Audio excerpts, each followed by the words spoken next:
This is it.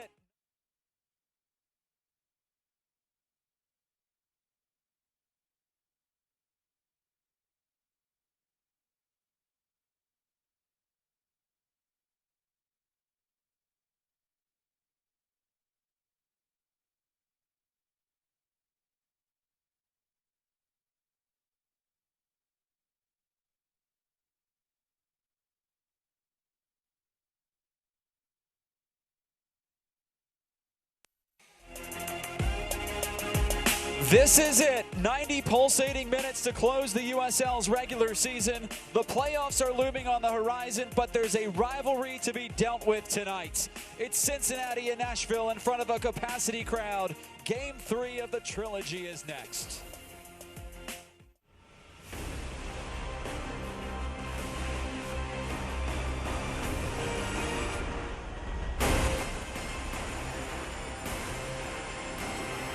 It is game night for the Nashville Soccer Club, and this is the 34th and last match in its marathon regular season. What started in the chilling mid-March winds in Louisville will now close underneath the October sky at First Tennessee Park. Nashville SC just hours removed from learning it secured a playoff berth. They are in, and tonight they jostle for seeding.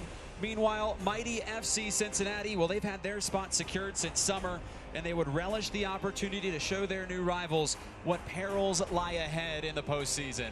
Welcome to our broadcast position at First Tennessee Park, and welcome to our broadcast presented by Pinnacle Financial Partners. I'm John Freeman, joined by former Vanderbilt women's soccer coach Ronnie Woodard, and well, let's dive right into it. Nashville SC can finish as high as 5th in the USL Eastern Conference standings by the end of this weekend. They can also finish as low as 8th heading into the playoffs. FC Cincinnati on the other end, riding the longest unbeaten streak in USL history.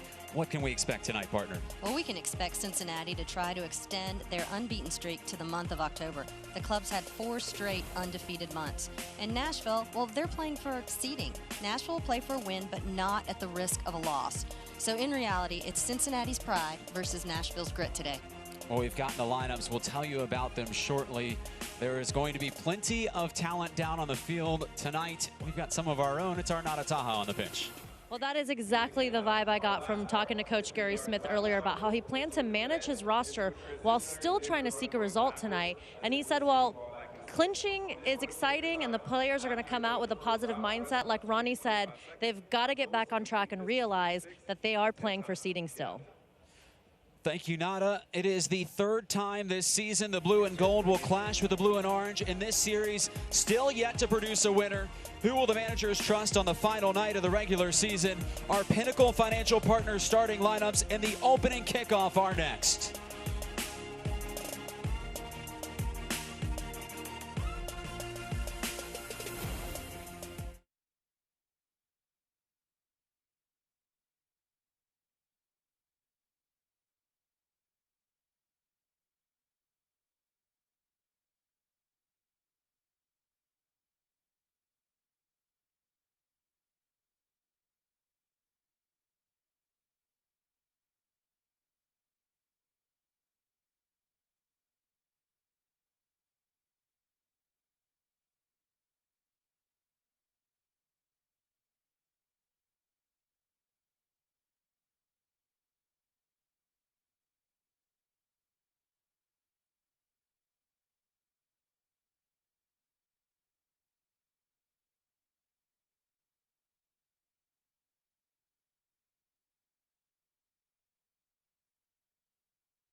For the final time in the regular season, teams out of the tunnels at First Tennessee Park. It means it's time for our starting lineups, brought to you by Pinnacle Financial Partners.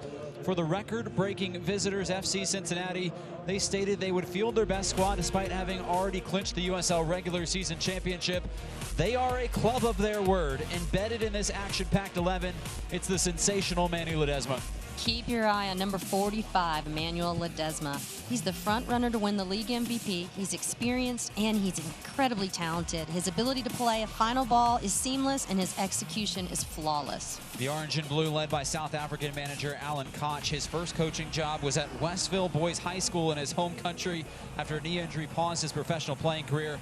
Now, decades later, countries later, he is the orchestrator of one of the most dominant regular seasons in American soccer history. There is Alan Koch, whose contract has been extended to when Cincinnati makes its way into MLS next year. Turning our attention to the home side, 3 exchanges for the 11 that drew the one-to-one game at Nippert Stadium in Cincinnati in early August. For Nashville, they will inject in Bradley Bourgeois and Ropapa Mensah, who offer power and pace. Meanwhile, closest to the woodwork, big task tonight for the 36-year-old goalkeeper, Matt Pickens. Well, you can't talk about Nashville Soccer Club unless you talk about Matt Pickens. He's the soul of this team. He's a demanding leader who always comes up big for this Nashville side. This Ledesma-Pickens match will not only be entertaining, but could be epic. Nashville, led by British manager Gary Smith, told us the lineup depended on the results of the earlier game in Ottawa. That was the one that Ottawa lost and Nashville clinched. He makes just 2 changes to his lineup from Tuesday nights. Well, 5 years ago, neither of these soccer clubs existed. Now we have this sublime spectacle, a capacity crowd filling in, lungs and drums ready. You get the feeling something magnificent will always be at stake when these soccer cities collide. It will always be soccer territory in America's landscape. Tonight, a little bit more. Nashville trying to stop Cincinnati's USL record unbeaten streak. Tonight, that streak meets the most golden resistance underneath the Tennessee lights. Game on in Music City, Cincinnati in the orange and blue, Nashville in the unmistakable gold. Center stage officially theirs. Ronnie, looking at these two teams, it is a contrast of 2 styles. Cincinnati, second highest scoring team in the East. Nashville, the second best goals against average in the East. Well, what we're really going to watch today is the Ledesma-Pickens matchup. You're going to have the potential of an offensive MVP for the league in Ledesma against the defensive MVP in Matt Pickens for the USL. It's going to be an amazing match. Captain tonight for Cincinnati is Paddy Barrett, 25-year-old from Ireland. Cincinnati attacking towards Nashville supporters. It's Ledesma, a wicked rip with the left foot. And immediately you can see the venom in his strikes. Yeah, it's a good strike. Immediately got out there, took a touch, knocked it back across. Just testing Matt Pickens a little bit early. Matt Pickens did a great job, had his post covered. Everything was simple. Ledesma has scored some wild goals this year. He is hands down the main candidate for the USL MVP. 16 goals and 15 assists for Ledesma. Nashville has the services of Bradley Bourgeois tonight. 22 in goal, the center back, returning after a 5-game layoff with a hamstring injury.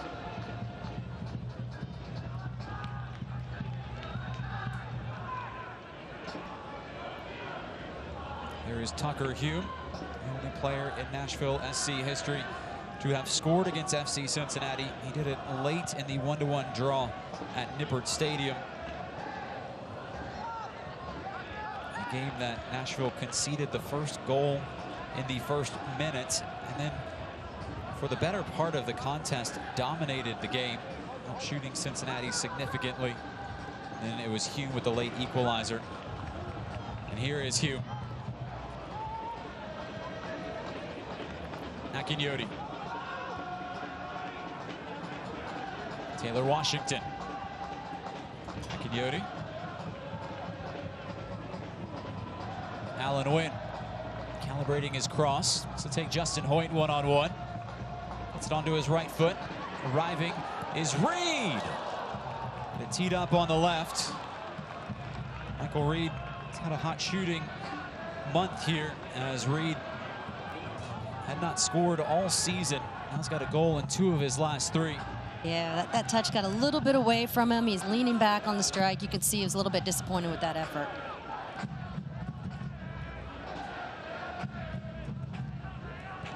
Cincinnati, just 3 total losses this season.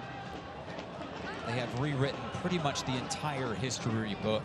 Looking back at Louisville last year, which was the regular season conference champions, Louisville had 62 points in that season. Cincinnati has 76.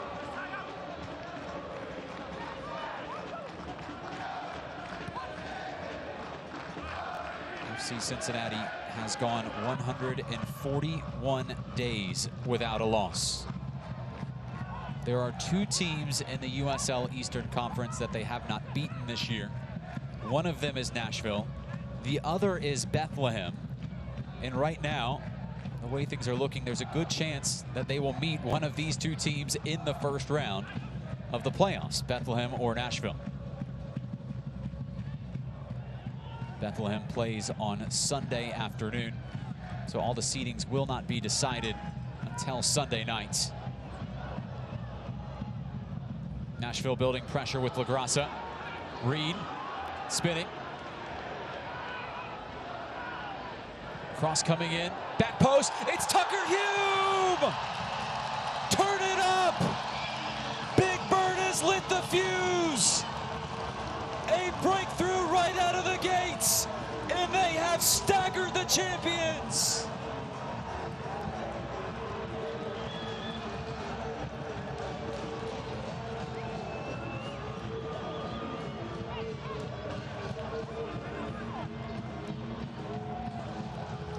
So I love this.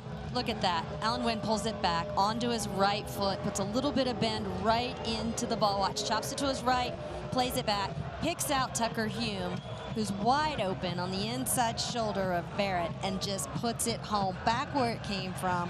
Great ball from Wynn, picked his target. Class finish by Tucker Hume. He is Cincinnati's golden kryptonite. 2 goals this season against FCC for Tucker Hume. The flapping the wings celebration, we will tell you about it when we have a moment, but right now a breathtaking start at First Tennessee Park. And FC Cincinnati on the ropes early. They have only trailed for 164 total minutes in this 22-game unbeaten streak, and here they go down early against Nashville. Ryan James bowled over. It was the Dex imaging goal for Tucker Hume. Keep up to date with Nashville SC all season long by visiting NashvilleSC.com. Access the latest team news, content, merchandise, ticket offers, promotions, and more. Check out NashvilleSC.com today.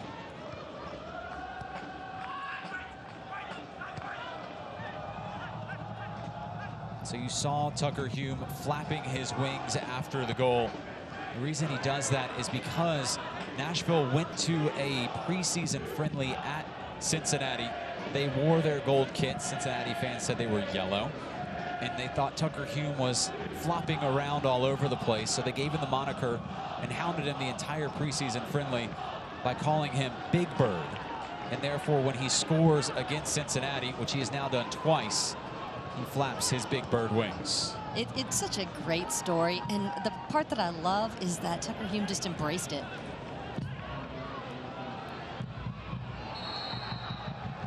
Adi grappling already with Taylor Washington. There's a sizable difference in Adi and Washington.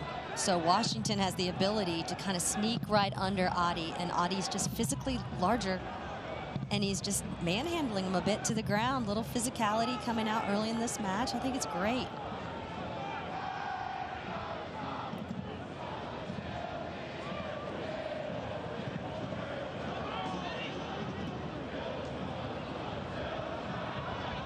It's a buzzing start for Nashville. Mensah going right at his defender. It's Ropapa Mensah slaloming through. That's some fancy footwork. Look at Ropapa in this replay. He faces up. He's got 3 players, chops on him. He just has his hips a little bit off target, a little bit more composure on that final execution, and that would have been fantastic. What you didn't see on the replay is he took at 4 Cincinnati players, chopped on him, and then found himself a great window of looking. Lahoud trying to pick out Corbin Bone, and James was first to it. Now Blake Smith. Tyler Gibson, 27-year-old midfielder, 4 in orange and blue. Tennessee native, grew up in Knoxville. Ledesma thought he was being pulled on. Marcos de Oliveira, the official, agreed.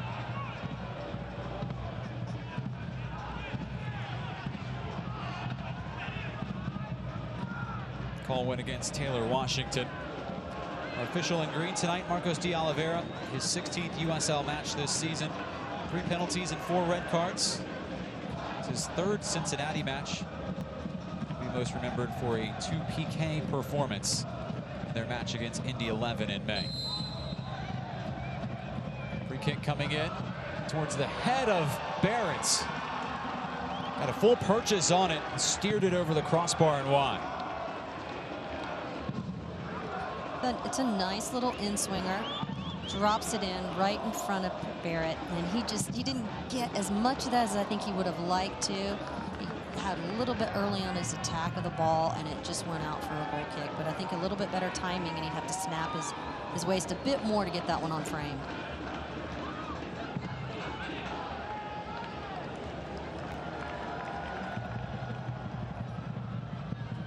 It's a burst of speed from Alan Wynn. LaGrassa prospecting. Still LaGrassa, went for the spectacular. Couldn't wrap his foot, get the proper curve on the ball. LaGrassa scored a goal that Nashville had really felt on Tuesday that would help launch them into the playoffs. They led 2-0 against Toronto FC2 with less than 20 minutes remaining in the game, and then they conceded 2 goals to the visitors. And at that point, Nashville was wondering, would they be in the playoffs? They got some help today from Ottawa. Ottawa loses to Charleston in a game in Canada, and Nashville came in, that man Gary Smith came in to this match tonight knowing that they have already clinched a playoff berth. And now the question is, where could Nashville finish? As high as 5th, as low as 8th. And well, it's a blistering start at First Tennessee Park. And all the options from 5 to 8 are certainly on the table. And you know, it alleviated a little bit of pressure and allowed Nashville to just kind of exhale, knowing that there is one more game that they get to play. But seeding's important. And so, and this game is enormous. When you're facing up against the best team in the USL, arguably, with the potential offensive MVP, you have to bring your A game. And so far, in the first 11 minutes of this game, that's exactly what Nashville has done. Pass downloaded by Corbin Bone. Gibson. Closed down by Hume. Barricaded further by Ryan James. For Corbin Bone, this is the 100th appearance for Bone in a Cincinnati uniform. That's the most appearances and minutes of anybody on this team. One of the original members of the club.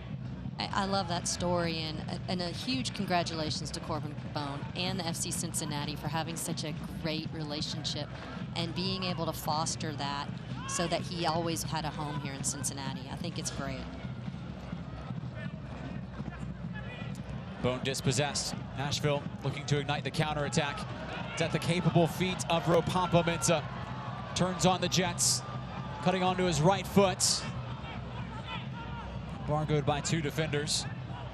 Nashville now will build patiently with James.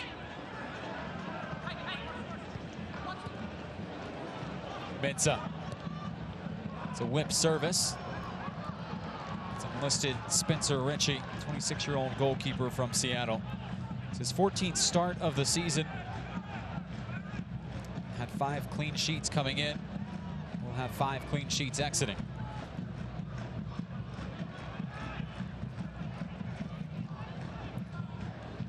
Our our Vanderbilt Health injury report.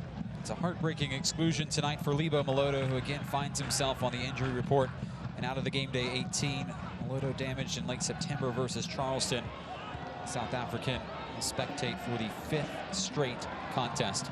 Remember, Melodo did not start in Nashville's last draw against Cincinnati, as the boys in gold trying to race the other way. The counterattack was dissolved by Tyler Gibson, the Tennessean.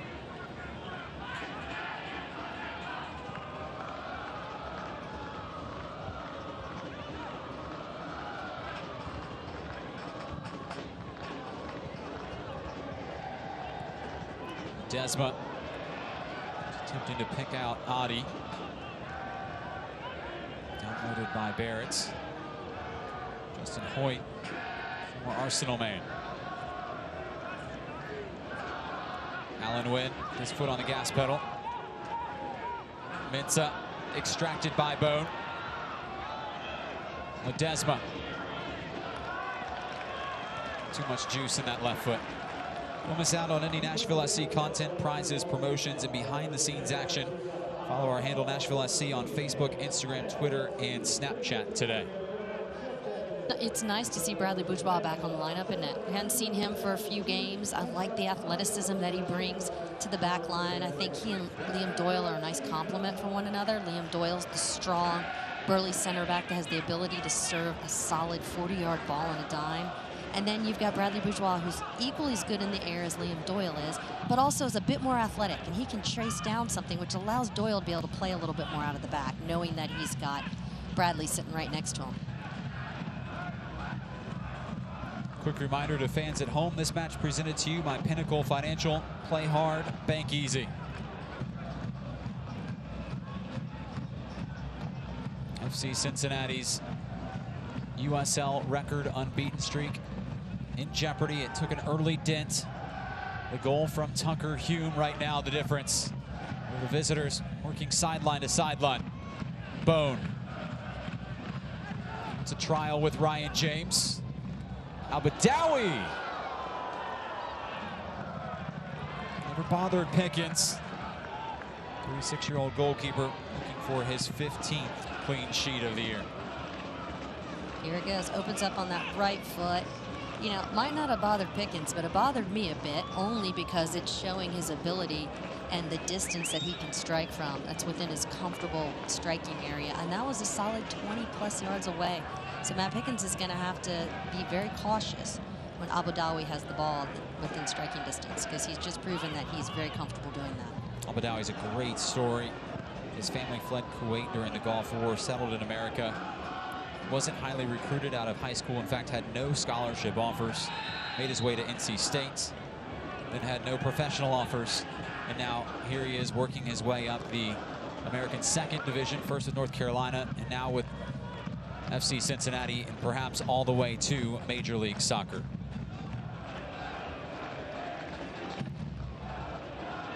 Adi posting up on Doyle.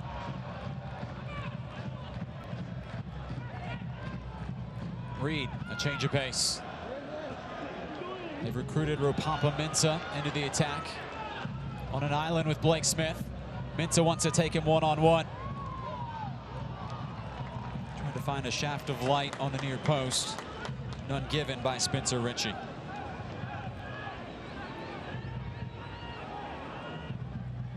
There is Alan Conch, the 43-year-old manager for FC Cincinnati. Took over for John Harkes in the middle of 2017. He's guided them to a record-breaking season, and play has been stopped.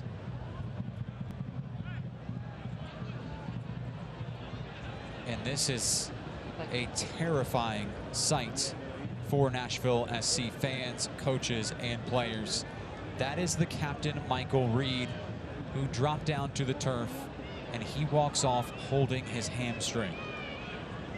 This is exactly it. When you're in this match 1 week with two teams that have clinched, that's the exact sight you don't want to see. And it's an early substitution. Our medical assistance for Nashville SC provided by Vanderbilt Health. A heartbreaking exit for Michael Reed. Yeah, this is the exact situation that we talked about, that we did not want to see in this match for either team. You don't want to see someone that plays an integral part in any of the starting 11s go down today with any type of injury that could impact the playoff run. And right there, less than 20 minutes into the match, Michael Reed's on the sideline. Now going into this and talking with Gary Smith, this is not a meaningless game. It's not like, oh, they've made the playoffs, they can just throw out a team and try and have fun. This is a game that means a lot to Nashville, because if they finish 5th or 6th or even 7th, there is still a possibility, if they were to progress in the USL playoffs, that they could host a game. Now, if they finish 8th, that hope would evaporate, and they would be closer certainly to 8th if they were to lose tonight to Cincinnati. So there's still plenty to play for Nashville, and that's why players like Michael Reed and the big engines like Matt LaGrassa were out for Nashville in this game. Here's the good news, John, is they did not put on a substitute. Although he took off the captain's band and handed it to Liam Doyle, they did not put in a substitute. Warming up Chris Tierpak here. Oh, they're just waiting for it. I thought they maybe had some hope, but I guess it happened so quickly in the match that they're going to have to. Yep, they are. They are substituting right now. Nashville right now playing with 10 men and without their captain, Michael Reed.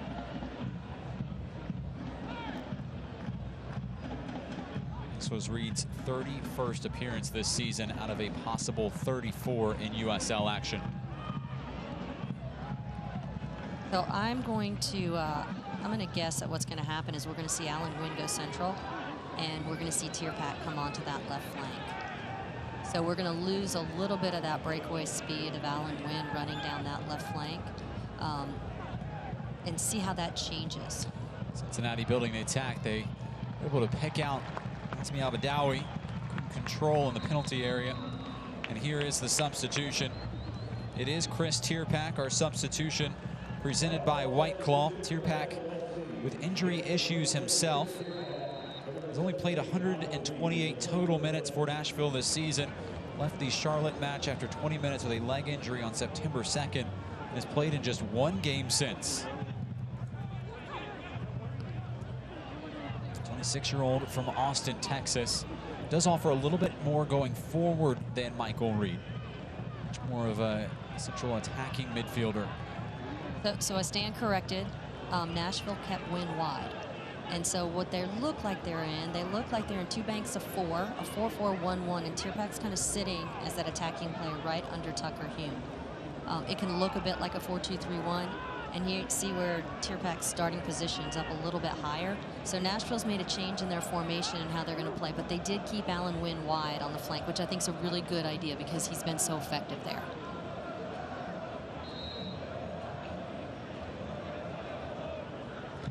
So now you also see LaGrassa has dropped into that 8 role as a central player for Michael Reed.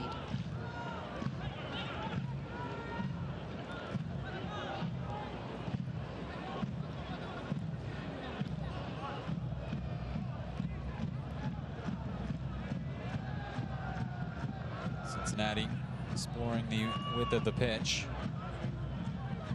Gibson has brought Forrest Lasso into the radar. Smith, Bone, flag stayed down. Neat constellation of passes from the visitors. First time service from Ledesma. It was Adi who was uninterested in pursuing. Secure your place in line for MLS tickets. Don't miss any of the Nashville SC action in 2019 by becoming a season ticket member today. Go to NashvilleSC.com to submit your deposit for 2019 Nashville SC season tickets. Well, Ronnie, we went to the team awards held in an airport hangar near the Nashville airport. That man, Matt Pickens, was named the team MVP in those awards. Some of the other winners, the Young Player of the Year, Ropapa Mensah, and the Defensive Player of the Year for Nashville, the man from the Isle of Man, Liam Doyle, who now wears the captain's armband after the exit of Michael Reed moments ago. That was a fun event. You know, if you're home watching this right now and you're a Nashville Soccer Club fan, I'd highly recommend, if they have that event again next year, participating. It's really nice to see those players, and they've given so much to this town and to the club and to the sport. It's really nice to watch them get honored for a change.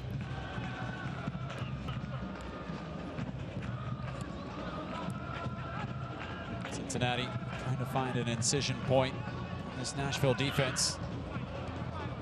He smuggled through to Adi. Now they have found Adi. Cuts it back onto his right foot. It's still with the Nigerian. Challenges coming flying in. It's Matt LaGrassa with the important touch. Shipped upfield to Tierpak. James goes spilling down. Cincinnati again controls. Nada Taha is down on the sideline. Any word on Michael Reed, Nada? Yeah, I heard Coach Gary Smith ask him, how bad is it? And he just shrugged and said, I felt it tug. Enough said there. Oh, Matt Pickens has spilled this rebound. Everybody crashing in for Cincinnati. Well, Ronnie, you've been a coach, frustratingly so, for many, many, many years. Hamstring injuries, you don't want to speculate how long, but they're very rarely quick heals. Although, if you feel a little bit of a ting, maybe you can rehab and find your way back. But you know, of all the injuries, muscular ones are the certainly most concerning when you're looking at somebody's availability for next week. And specifically the hamstring. You know, I mean, you're sprinting, you're jumping, everything that you do as a soccer player, and all your explosiveness comes from those hamstrings. And that's why they're so physically strong. They play such a big role. But remember, we've watched Bradley Bourgeois go through this. He's had a hamstring injury that it's kept him in and out until he actually took some time off and got it healed. So let's be hopeful that Michael Reed's in, you know, really good tune with his body, and it's precautionary more than anything else. Let's also not forget Bradley Bourgeois was sleeping in a hyperbaric chamber to recover from his hamstring injury, and about a 6-week injury into a 2-week injury. So Nashville is give their players as many resources as possible to recover.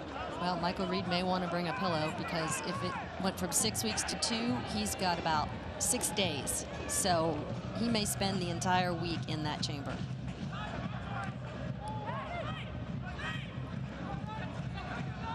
Blake Smith bombarding forward. Oh, it's a poor touch. Fell to the last man.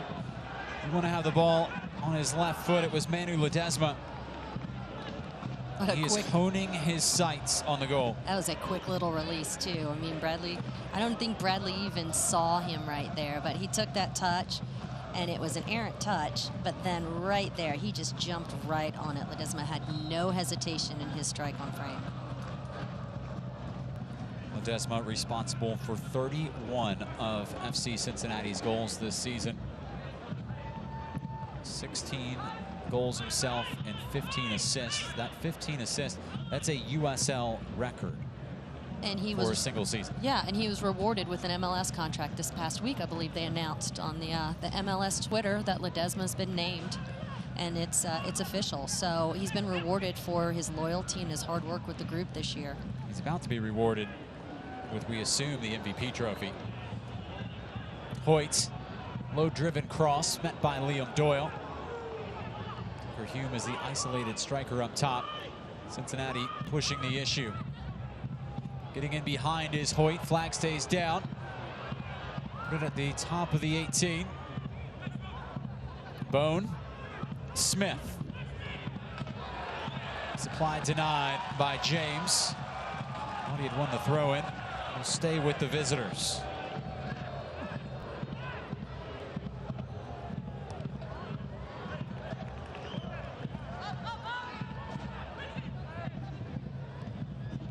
I like what I've seen from Ryan James so far. It's like he has something to prove right now at this right back position. He's been quick, he's been athletic. So far, he's worked incredibly hard back here defensively on this right side.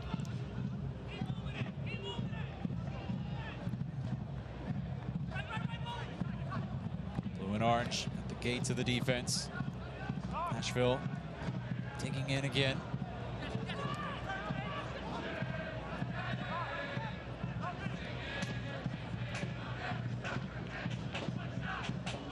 Cincinnati 62% of the possession here in the first half.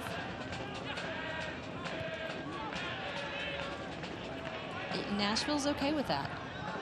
You know, if Cincinnati continues to go sideways, what they don't want is to let them get into a dangerous space. They want them, they can keep the ball, because the more Cincinnati keeps the ball, the more time ticks off the clock. And Nashville, let's remember, has a 1-0 lead. And so they're in control right now, and they really want to get into halftime, preserving that lead. And so if Cincinnati wants to go laterally and go sideways, sideways back, Nashville's okay, as long as they stay compact defensively and don't allow them to get into dangerous spaces, and make sure that Nashville continues to read service.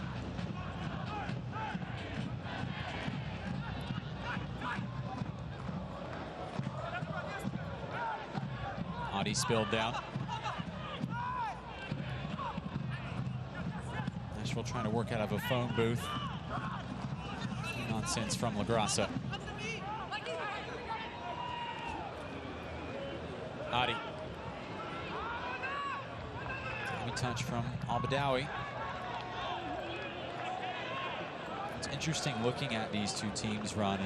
Cincinnati is a picture of efficiency. They have taken this season just 7 more shots than Nashville all year combined in all 33 games prior. They have scored 30 more goals than the Nashville Soccer Club in just 7 more shots. They're incredibly effective, and they're efficient with how they play and the movements off the ball. They're well timed, they're well coached, and they've been rewarded for a lot of the hard work that they've put in. It's a club that really is the USL's trailblazing club. They rewrote the script for what a club in this league can be capable of. The wins, the attendance. They will leave shortly for Major League Soccer. The question is, will they leave with their unbeaten streak intact? And will they leave with the USL Cup trophy? Not if that man has his say.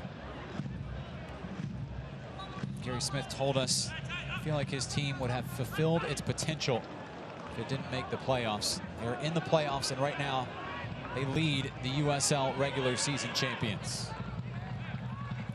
Quick reminder to fans at home, tonight's match presented to you by Pinnacle Financial. Play hard, bank easy. So we've seen a bit of a pattern that's happened so far today, and you're going to see Lazo, if you pay attention, last couple of times he's had the ball, he's gotten into this middle third of the field, and he looks up and he looks to play that diagonal ball all the way across the field to Ledesma. And he's trying to isolate Ledesma into a 1-versus-1 situation with Washington. But he's very comfortable, and that's the unbalancing ball that they're looking for, and then they're crashing in.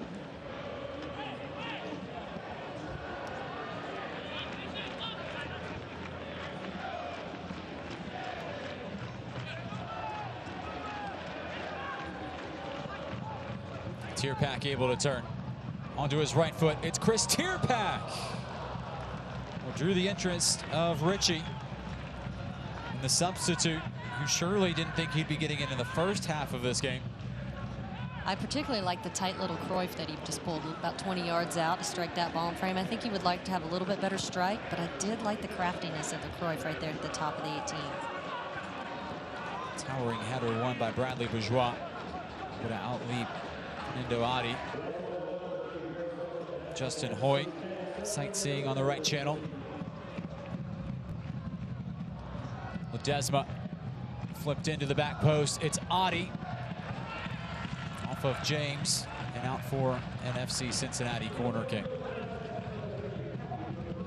Now Cincinnati does have some very unique scripted routines off of corner kicks. This will be an out-swinging ball from the left foot of Ledesma.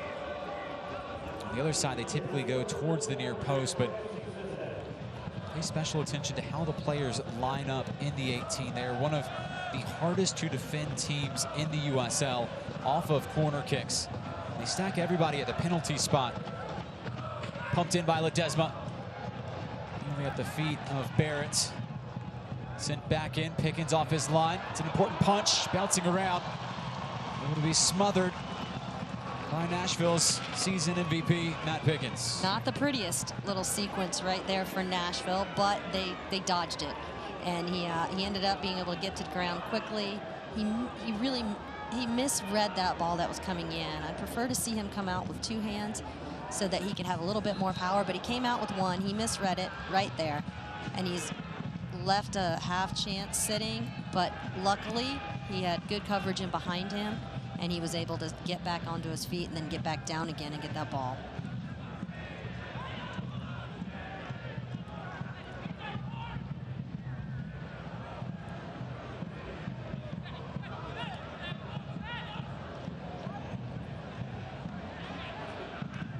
It's a perfect night for the players. About 60 degrees at kickoff. You wouldn't know it by looking at the two coaches in their big boy I said for the players. winter jackets, all of them. Matter of fact, Coach Alan Koch even has gloves on tonight. And I don't blame him. I'm not a fan of the cold weather. Justin Hoyt hoisted towards Adi. And again, has found a couple Nashville center backs controlling the airspace. Ball extracted from the feet of Tucker Hume, the goal scorer.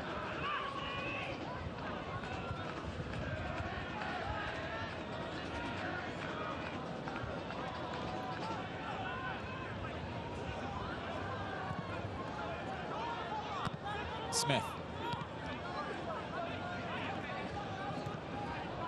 Abadawi, having room to turn. Adi trying to return to Abadawi. Hoyt under to volley. Now it's Ledesma with the left foot. Save by Pickens. Robbery. Incredible full stretch save from Matt Pickens. Takes it away from the most lethal left foot in the USL. And look at that full extension. It's a top hand, fully extended diving save by Matt Pickens. World-class save. Absolutely world-class save. Sets up the Coca-Cola corner kick. Will be sent in by the man who produced the shot, Emanuel Ledesma. And again, Cincinnati stacking its players under the penalty spot. Whipped in short and greeted by Matt LaGrassa.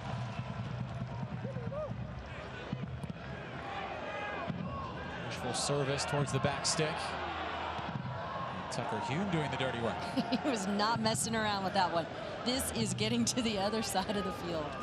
The 2018 USL Cup playoffs kick off next week. Stay up to date with the matchups, brackets, kickoff times, key storylines, and much more starting on Monday at uslsoccer.com.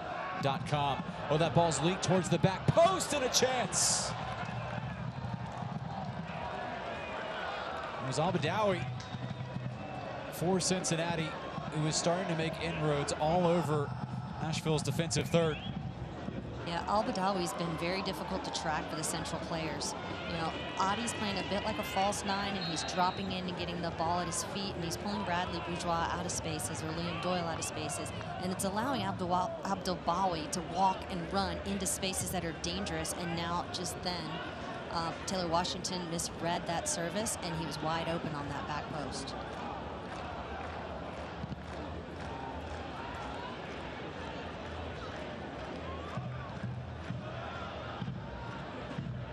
Here's Lasso. Signed over the offseason from Charleston. Hoisted into the night. Neatly done. There's that ball by from Washington. There's that ball from Lasso that we were talking about a couple minutes ago. He gets it on that left foot, and he's trying to strike all the way across to isolate Ledesma.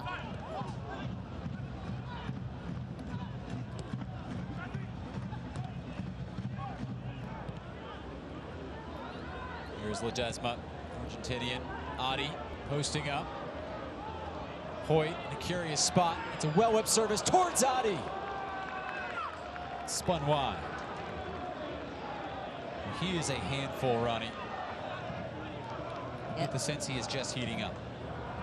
No doubt about it. But look at the type of ball that Hoyt played. He actually played it a little bit behind Adi. And so Adi was a bit off balance. He was on his front foot, and he had to change his balance back to that right foot, which caused him to put a little bit wide. But he isn't exactly what you said. He's a handful. I mean, he's a physical presence, and he can run, and he's got some savvy to the timing of his runs that are in behind, and he's opening up spaces for a lot of his players to be able to get in. Adi signed in mid-season. It's just his fourth start for FC Cincinnati. After coming over from the Portland Timbers, a team that he was once the all-time leading scorer for. In fact, scored in his final game in a Timbers uniform before packing his bags and moving to Cincinnati Monday after. 70% of the possession to Cincinnati. How long can Nashville withstand this? It's pretty much like defusing a ticking time bomb right now for NSC. if they can keep compact and keep numbers behind the ball and get into halftime preserving their lead, it's not going to matter what the possession was, right?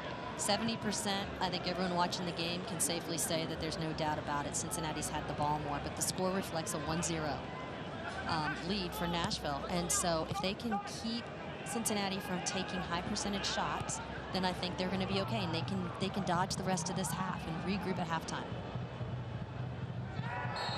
Quixote sliced down in the midfield. Matt LaGrassa took exception. LaGrassa has to be careful here. Neither of these players want to be suspended for next week's playoff match. No need in that. We've got to keep our head. This rivalry again reignited. The yellow card goes to Hasbi Abadawi. We can't actually show you a replay by USL protocol until after all of the cards are issued, and that's because we're showing the game feed also at the stadium. So the yellow card comes out on Matt LaGrassa as well. Still need to find out if it's all of the bookings. It appears so from Marcos de Oliveira. Get you the replay as soon as we can, once it's completely confirmed. Meanwhile, we'll tell you, soccer fans, pick up the latest NSC gear today online at shop.nashvillesc.com or come by our team store located at 650 Rundle Avenue. Now, for LaGrassa, the last game he was on the verge of a yellow card suspension. One more and he would have been suspended for this game had he picked it up on Tuesday. However, in the USL, here's a hefty challenge from Abadawi. However, in the USL, if you receive that card in the regular season, that would have you suspended.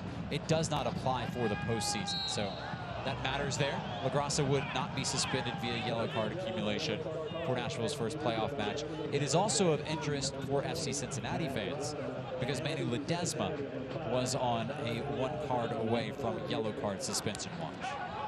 Well, and we knew, we had a conversation about this exact situation the other day. LaGrassa and I did, and he knew that he was going to be able to play carefree and be able to just play out here without having to worry about that yellow card. Yeah, well, now he can't play carefree now because a red card would apply, and he would have to sit out. Correct. He wasted his opportunity to just now by getting a little feisty. So I suspect, John, that something that we didn't see happened well before that play, and that was a bit of a retaliation between Bolu and I am struggling with his name, and I apologize publicly to him right now. Abadawi. There's something going on between the two that was just a retaliation and a payback. Quixote finding himself on the natural grass surface quite frequently here in the last couple minutes.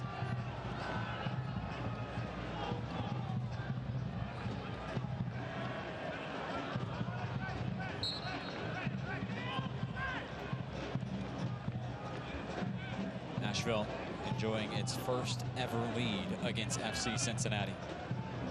0-0 in the first match at Nissan Stadium, just about a mile away from here. 1-1 at Nippert Stadium in Cincinnati in the second. And now 1-0 at First Tennessee Park, the third stadium in the third game of this season series.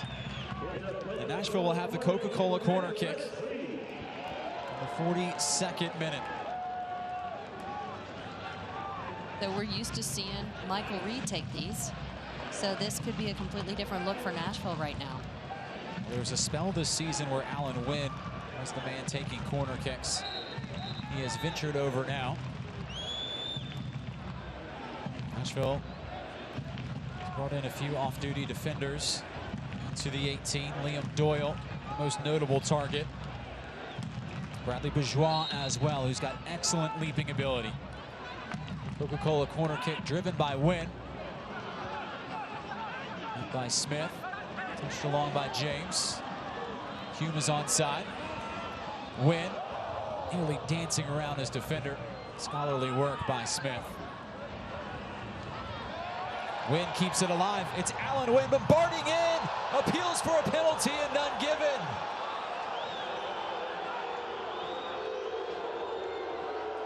We will wait for the replay, but Nashville constructing the attack. Pumped in, headed down by Hume. Mensah!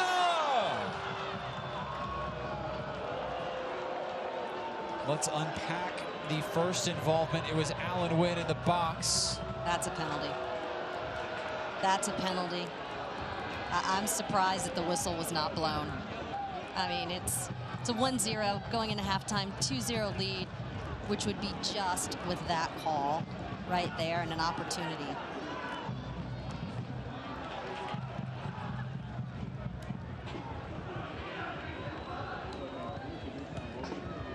Closing moments of the first half. A fiery first half. Early goal for Nashville. A near penalty. Nearly earned by that man, Allen Wynn. 2 yellow cards in it as well.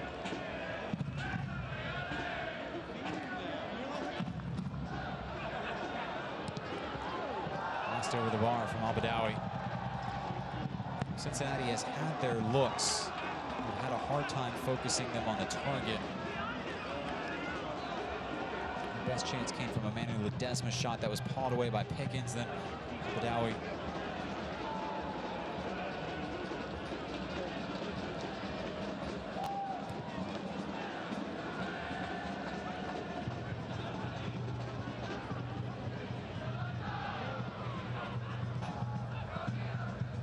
Trying to send Adi on his way. Road blocked by Doyle.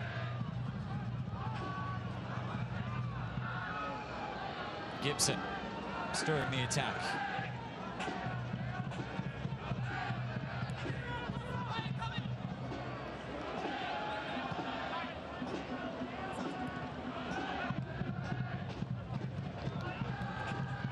Hume. Physical confrontation with Barrett. The Irishman wins out. Lasso. Banana curl towards Adi.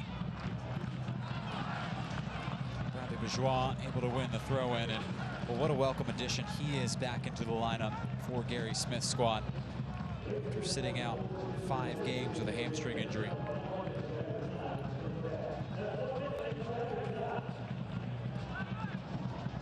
Both teams in the playoffs, seedings and records at stake. Nashville looking to improve its playoff seedings. FC Cincinnati, they're locked in as the 1 seed, looking to extend their record unbeaten streak in the USL. Just seconds remaining and added time here in the first half. And Nashville, maybe one last thrust forward. It's Allen Wynn galloping into the attacking third. It's Allen Wynn still. Mintza onto his left foot, now to his right. Nearly slicing through a double. That will conclude the first half. Well, Nashville SC gets the early goal from Tucker Hume. They put FC Cincinnati's record unbeaten streak on the ropes. A 1-0 lead for the boys in gold at halftime. Gary Smith surely pleased with his squad's output. Alan Koch will have to design a comeback for FC Cincinnati to keep their historic streak alive. Plenty to unpack here at First Tennessee Park as the teams head to the dressing rooms. We will have stats, we will have highlights. Arnada Taha will also have a season recap video for you as well. But after 45 minutes of action, plenty of chances for both sides. There was the goal, there is the difference. It came from the man that they call Big Bird, Tucker Hume. And then Cincinnati knocking on the door, trying to knock it down. It makes for a compelling second half. But first, it's our halftime presented by Nissan, and it's coming up next.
It's been quite the season for this club and for this city. And we've got quite the highlight reel of goals to show you.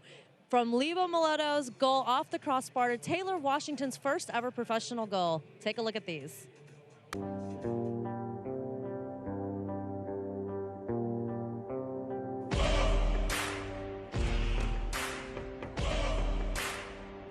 for you with a hard head and a bad attitude.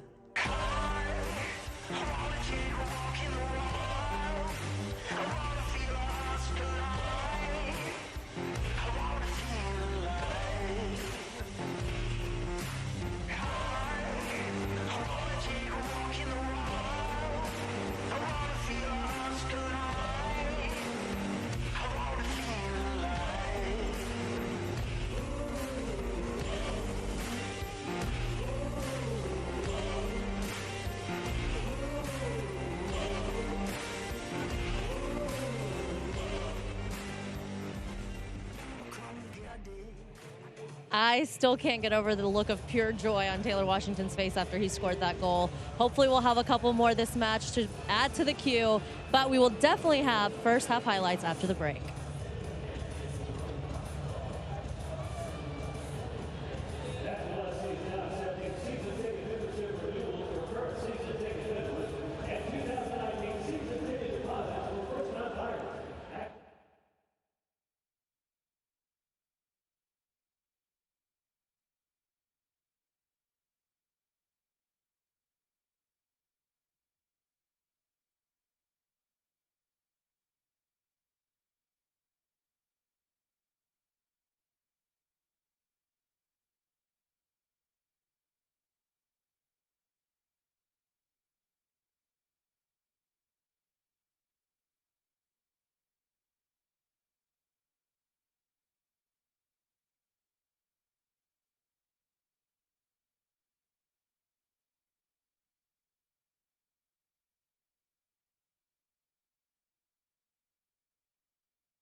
The fans have hustled to the concourse at First Tennessee Park. They want to get back in their seats for the second 45.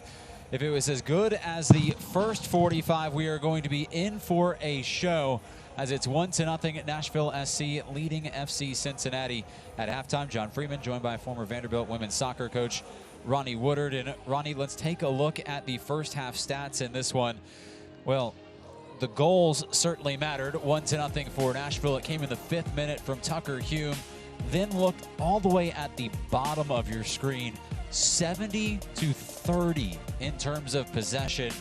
That is surely the biggest difference that I have seen in Nashville this season, possession-wise. On the other hand, I will throw you a statistic. Nashville has not won a game in the last 5 contests that they have had more possession than the opponent. So as we've seen this season and maybe even tonight, possession may not be the key to unlock a victory. No, and it doesn't always mean it's going to be a victory. You know, everyone loves the beautiful game, and I do too, and keeping possession of the ball. But Nashville was incredibly effective tonight and efficient. 1 shot on goal, 1 goal. And they lead the score at halftime 1-0, and it's an important scoreline. Going into the second half, they've given themselves the ability to exhale and now regroup, and they face a second 45 minutes, and they have a 1-goal lead. Well, the fans at First Tennessee Park have gone through just about everything this year. We kicked off with a preseason friendly in February and a chilly downpour. We have had record high temperatures. We've had games where it snowed. And tonight we have a chilly encounter with FC Cincinnati. It leads us to our weather for the next week here in Nashville. Let's go ahead and get our weather forecast from our friends at Fox 17. Hey, the soccer fans again. Fox 17 meteorologist calling up and look at your forecast for heading home from the game. Still a little bit cool for this evening. Temperatures now in those lower 50s, gradually falling back into those 40s. The clouds helping to keep some of those showers away, but we are watching them moving in from the west. Overnight tonight and into your day on Sunday, that's when more rain is expected to move in. So good news should be holding off for the rest of the game. So enjoy the rest of the evening, of course, and good luck. Let's go Nashville. Certainly will enjoy the rest of the evening. The second half is coming up at First Tennessee Park. Can Nashville SC hold on and stop FC Cincinnati's record USL unbeaten streak? We find out next, along with our highlights when we return.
My parents came to visit, just thinking that they were coming to watch me play for another game.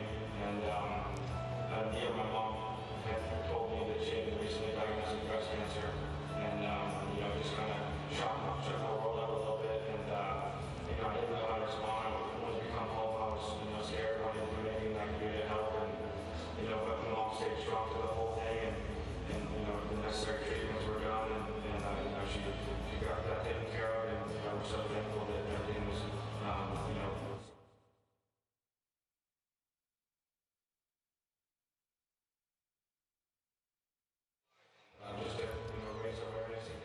Well, it could be potentially the last 45 minutes of soccer this season at First Tennessee Park. The fans have certainly been enjoying it as we welcome you back to our halftime presented by Nissan in our broadcast position here at the stadium. John Freeman, joined by former Vanderbilt women's soccer coach Ronnie Woodard. Let's dive right into the first half highlights.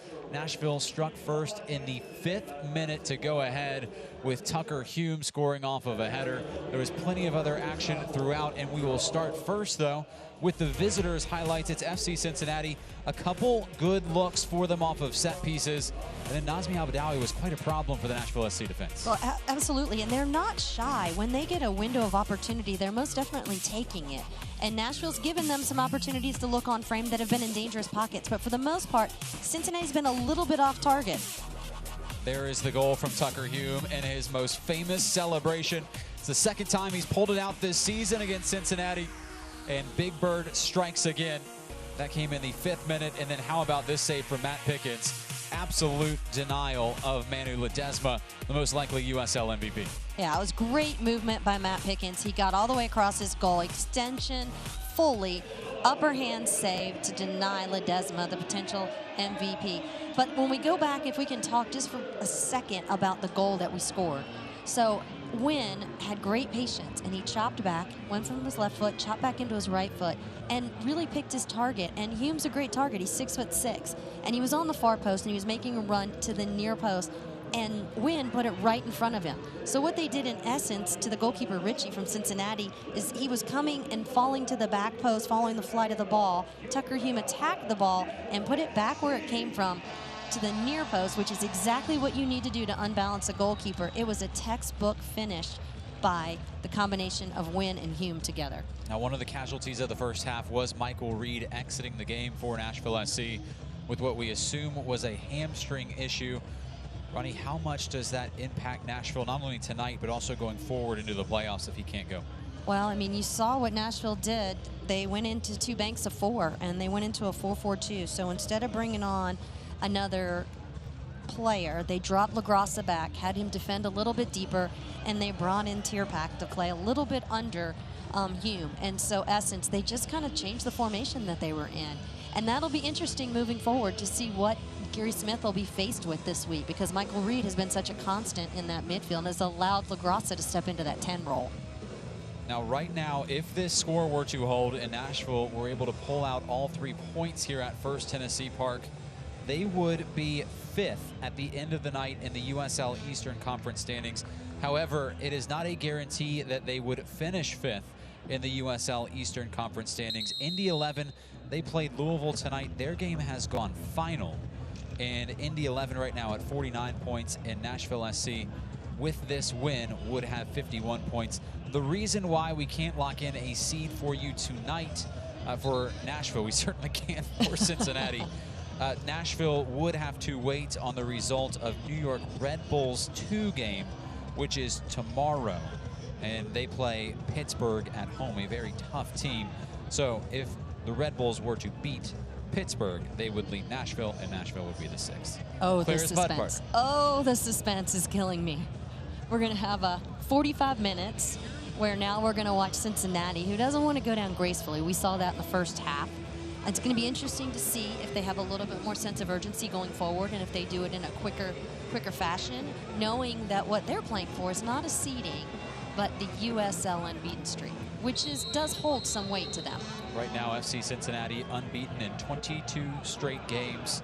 They are tied for the record of the longest unbeaten streak ever in USL history. They're tied with the Richmond Kickers of 2013. Obviously, a draw or a win tonight would make Cincinnati the sole holders of that record and then extend it to 23 straight games. Play back underway. Nashville in the glistening gold, and FC Cincinnati in their custom blue and orange.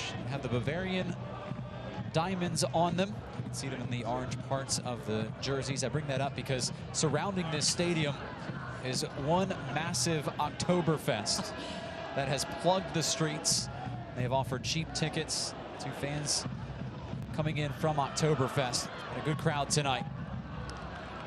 It's been festive, and perhaps even a little bit more festive than what we normally see at a very exciting Nashville Soccer Club game. I think Oktoberfest started this morning, and it runs all day and all night and all day tomorrow. So I think that it's just, we're reaping the benefit of having some new fans. And I will give Cincinnati credit where credit is due. They are home to the 2nd largest Oktoberfest in the world. A very proud fact for a city with it's a very deep German heritage. It's the Queen City versus the Music City. 47th minute.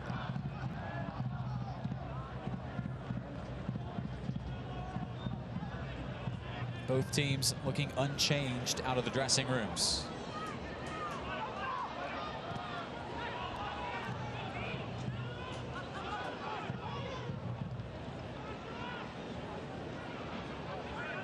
Akinyoti, pestered by Ledesma. Win. Akinyoti. Hunted down by Bone.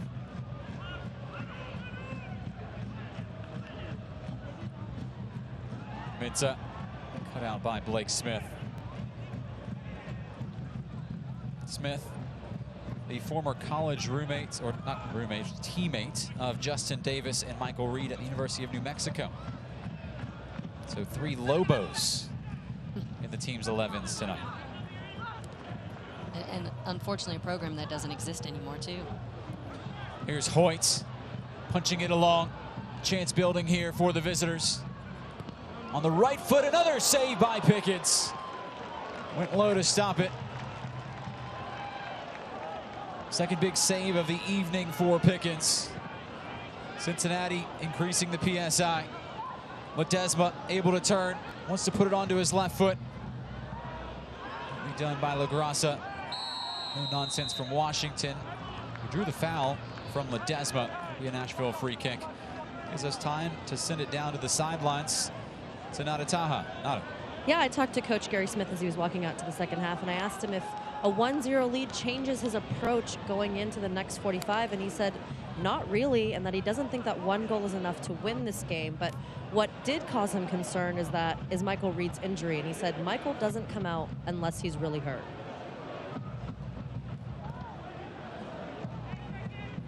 Take a look at the last chance for Cincinnati when we have a moment. And now we do after the foul from Tucker Hugh. He's on the foot of Corbin Bone, through the legs of James, and Pickens able to parry it away through traffic. It's a quick reflex save by Matt Pickens, but what happened a little bit before that was that Ropapa Mensah really worked hard to get back, and he denied the opportunity for Bone to strike a ball on frame, and it caused him to have to recycle that play right there, and in turn had a different opportunity, but Ropapa Mensah did a really good job of dropping back and delaying the play. There's a player down for Cincinnati. Ropapa Mensah was involved.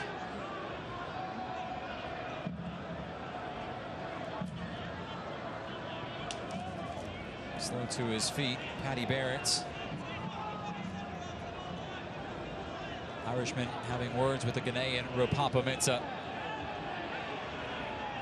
Mensah now having words with Marcos de Oliveira, our center official. Was Barrett, who had never visited the United States before signing for FC Cincinnati. He's acclimated quite well. The fans for Cincinnati have actually given the Irishman tea and porridge to help him acclimate.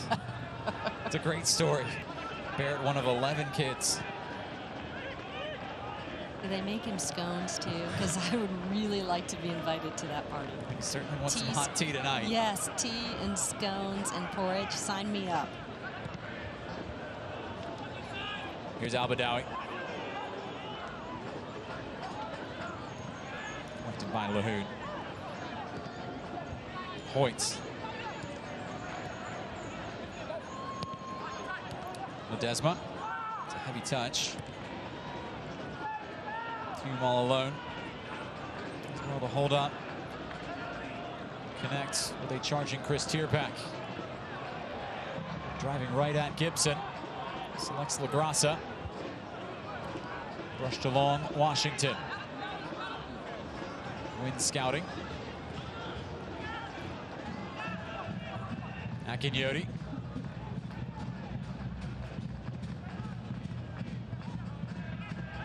Long spell of possession for Nashville. Continues for being retrieved by Allen Wynn.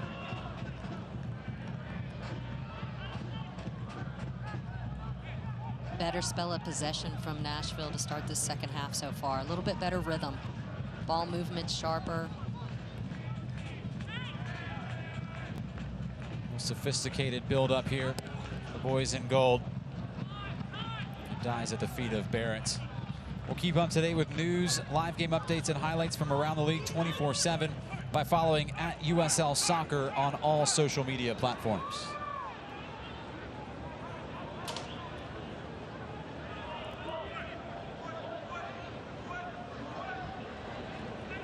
Oh, they've slipped through Bone here. Chance for Cincinnati, and there's the equalizer. It's Corbin Bone. His 10th goal of the season. In Cincinnati, with that goal, becomes the first team in USL history with 4 double-digit goal scorers. Corbin Bone with his 10th, 1-1. Quite fitting on his 100th game, but they did a great job. They played a ball in the seam, right into Corbin Bone. He strikes it first time. Matt Pickens moving a little bit to his near post, cuts it back across. Corbin Bone goes to the far post, and now we're knotted at 1, and so now it's going to be a little bit different game now. Nashville's still going to have to keep possession. I'd like to still see some of this ball movement, but what you've seen is Cincinnati came out fighting very early. And Bone has been on a hot streak. 7 goals now in his last 9 games. And now, just like that, FC Cincinnati, with its unbeaten record streak, suddenly not in much jeopardy unless Nashville can claw one back as Tierpak went down. The visitors buzzing, looking for more. At the feet of the most dangerous player in the USL, it's Ledesma.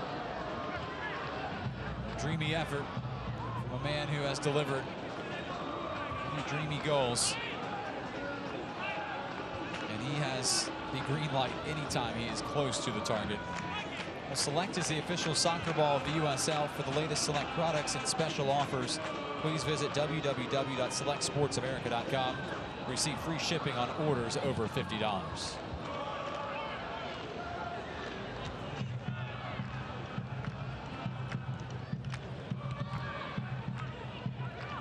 Tierpak able to turn. Crafty touch from Mensah. Washington trying to show Abadawi the glow of his afterburners. It's a low-driven sauce. Tierpak! Stunning save from Richie. Back and forth they go. Adi turning and driving at the defense. Ledesma wants to put it onto his left. Takes it to his right. Ledesma! It was Liam Doyle offering covering supports. And out for a corner kick. End to end they go. Breathtaking action. Oh, that was a frenzy. I think Tierpak struck a decent ball, but he hit it exactly at Richie. It was almost self-defense. Richie was standing there, and he got his hands up quick enough to make the save. But it was a good first-time effort from Tierpak. I'd like to see it maybe go lower. Again, we talked about how you've got to get the goalkeeper to leave his feet. And it sets up a corner kick for Emanuel Ledesma on his left foot. Be careful. He loves to whip this in to the upper 90 of the near post, where there is a horde of defenders and offensive players. He has done it before. He will try it again. And it's Doyle there to meet it. Cincinnati reloads. Ledesma flopped in off the head of Doyle and will recycle from the opposite end. Ooh, that last corner kick from Ledesma is so dangerous. There's a pack of players inside of that near post, and it's a bit of chaos, really. And then he just whips that ball in, and it's got speed, and it's got some strength to it, and it is incredibly dangerous. What a great threat Cincinnati has with that ball.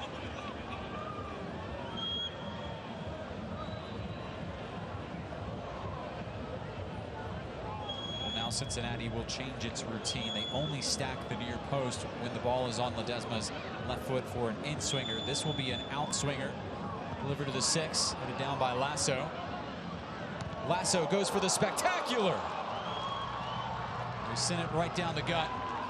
And Pickens makes the save. I like the confidence of this effort. It's a good clearance. It's a decent clearance by Lagrasso. Oh, great effort. I love the fact that he has enough confidence. Lasso has enough confidence to go up for that type of service. That Cincinnati goal, Ronnie, sends Nashville 2 spots below where they were 5 minutes ago. Right now, if this score were to hold, Nashville would be, at best, the 7th seed in the USL Eastern Conference playoffs. With Bethlehem still playing on Sunday and a chance to jump them. I don't know if it's mayhem or parody, but it's really exciting right now. We'll go down to the last day in terms of seedings. Vicious ball from Doyle. Too far for the speedy Tierback.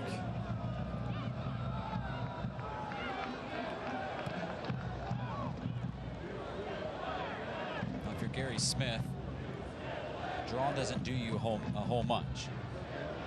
Already clinched the playoffs. Audi being it down by the in-line. Tricky ball to deal with in the box. Akinyoti will be smart.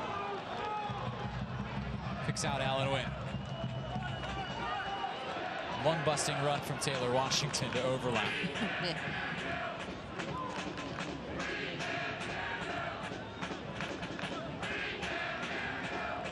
We can't hear you chant. Coming from the Nashville supporters towards the traveling Cincinnati supporters. Cincinnati supporters have been stashed way out in what we call the berm here at First Tennessee Park, so distance could be a factor in that statement. Not being able to be heard. Yes. They are a long way away. Although part of their viewing angles are better than ours. We are behind home plate. We are behind home plate. Nevertheless, this is turning into a magnificent rivalry. And Cincinnati has raised the stakes. They bring in records. They bring in incredibly talented players. They will exit the USL next year. And these cities will collide in MLS action a few years down the road.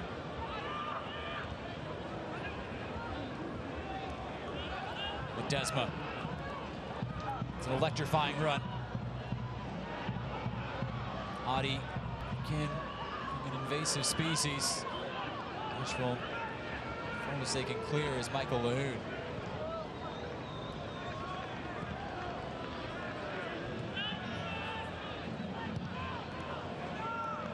Wishful effort. In the 60th minute, Ronnie, what are the dynamics of this game? Cincinnati, obviously they want to win this game, just like any team wants to win every game. But if you look at what their motivations were coming in, is to continue the streak of unbeaten. They have that in their pocket, so the onus, is it on Nashville now to try and go forward and find the winner and make themselves vulnerable on the counterattack? I think so, and I think that Nashville, is playing for an opportunity to get a win here. I don't think they want to sit back and settle with a draw and just get 1 point and, finish in 7 or 8 on the year, depending on the results of everyone else. There's one thing Nashville hasn't done a really good job of this year is dictating their own fate, right? There's many times we've had the what-if conversations, and right now is no different, but they have a really great opportunity to make a statement tonight against Cincinnati. Quick reminder to fans at home, this match presented to you by Pinnacle Financial. Play hard, bank easy. Allen Wynn turns on the Jets. Here he goes. Low shot was blocked by Lasso. Great individual defending by Lasso. Left his feet, got something on it when Wynn was breaking through, because Wynn is very difficult to deal with when he's running at you. He's quick and he's got a quick release, and Lasso did a great job of going to ground and deflecting that ball, because I think that ball was destined to go on frame and it was going to be low and it was going to be a challenge for Richie.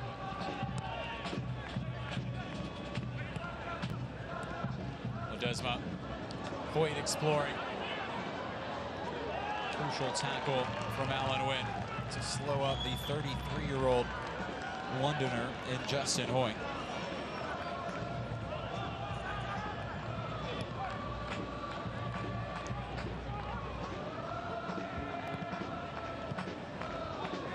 Lahoud. Gibson. Hoyt.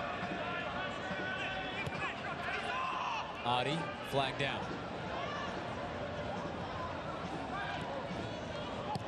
First time service from Hoyt.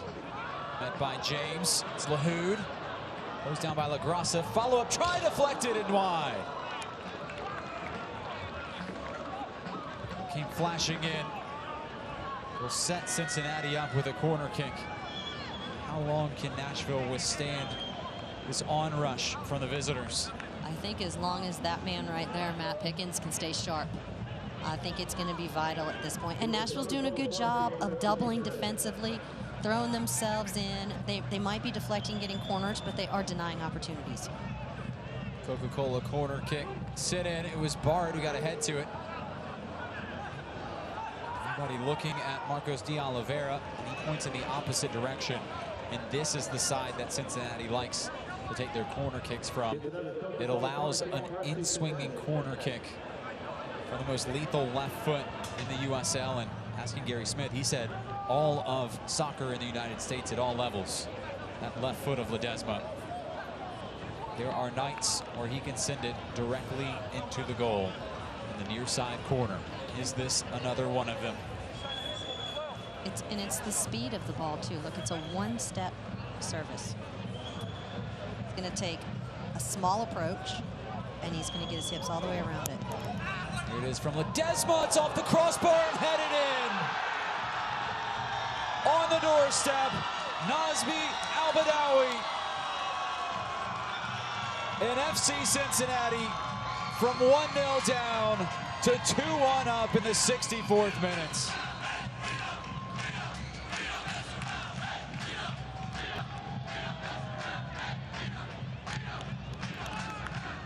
It was a problem from the second it left the foot of Ledesma.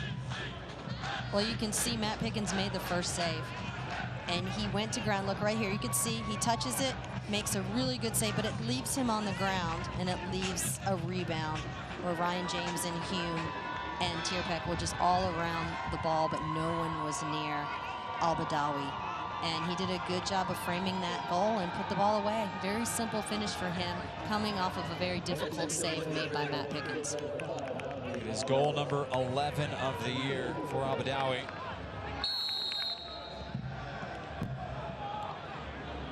What a season he's having for the 27-year-old. Already 5 more goals this season than any of his previous seasons in professional soccer. I guess it helps having Emanuel Ledesma serve you balls in the box. Yes, he is genius. And then it also helps having someone like Adi playing in front of you that can really deter a defender and distract them so that you have nice spaces to be able to run into.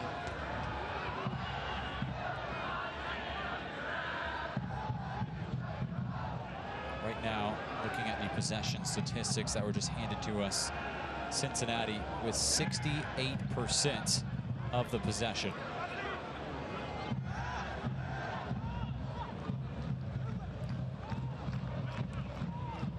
I suspect that possession stat's going to go up now for Cincinnati. Now that they have the 2-1 lead, they can just keep the ball and run laterally if they want.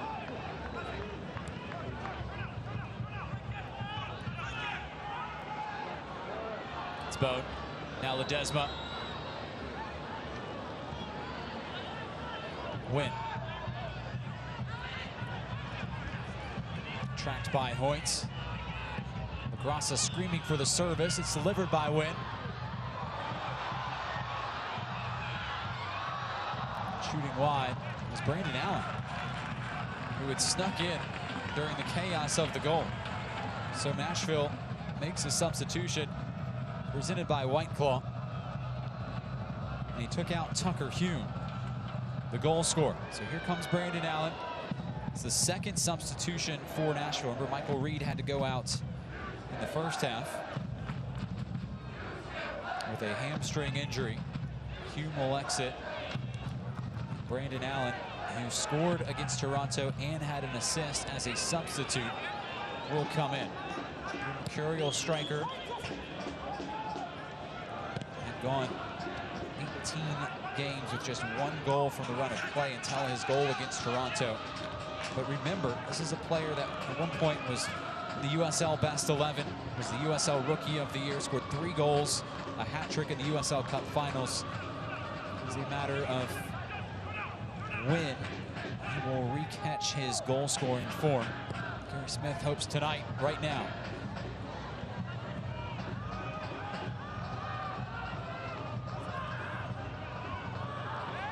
Nashville trying to work out of a tricky area. Check out the 2018 USL 20 under 20 throughout this week at USLsoccer.com as they reveal the best players aged 20 and under in the league this season. Won't find anybody from Nashville there. There's nobody under 20 on this Nashville squad. The youngest player, Rapapa Mensah, at 21. Nashville looking for the equalizer.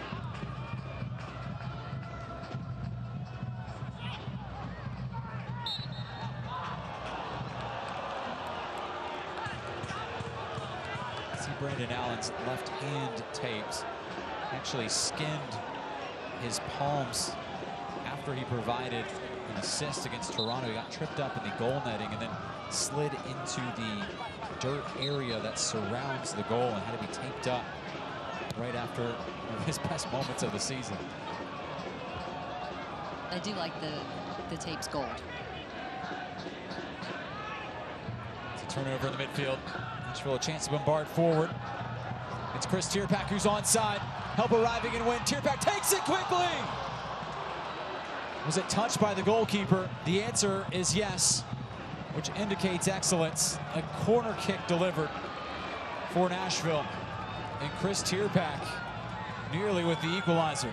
He just opened up his hips and decided that he wasn't going to play Wynn. Now Wynn had a really good look on frame, was wide open on that far post, and Tierpak put his head down and decided to strike it. Not a bad strike. They've earned a corner out of it, so it's a really good opportunity for Nashville. Corner kick set to be delivered by Alan Wynn.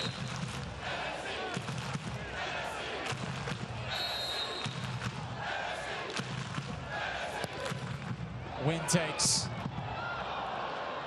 Ritchie snatches. Very sure-handed by Ritchie. Did a great job coming out in the middle of the traffic and claimed it easily.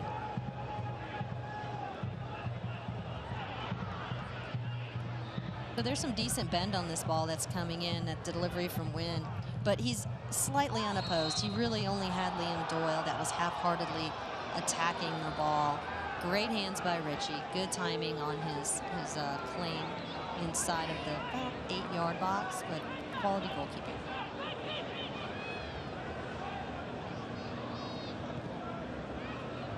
The Cincinnati, you know, we are a Nashville-based crew. However, I think that what Cincinnati has done for the USL this year has been tremendous.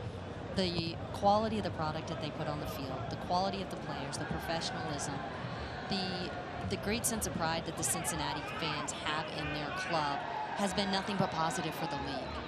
It's getting better, it's getting stronger because of what they're bringing and the product that they're putting on the field.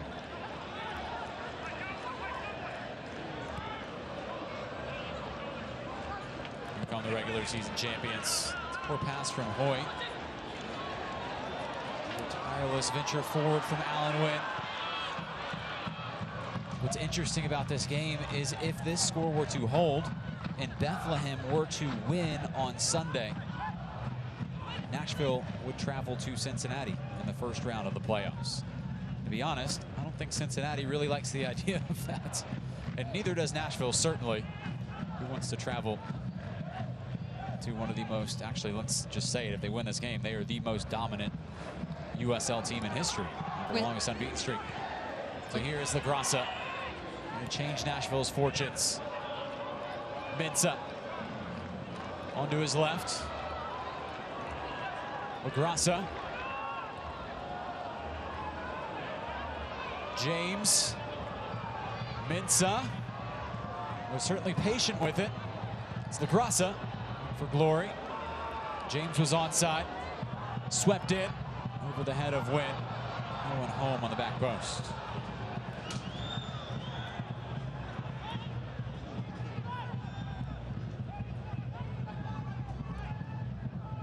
And there you just saw an example of Cincinnati slowing the game down. They had decent numbers going forward. You had Ledesma, you had Adi, and Al-Badawi chose to step on the ball, take the air out of it, and knock it backwards and maintain possession.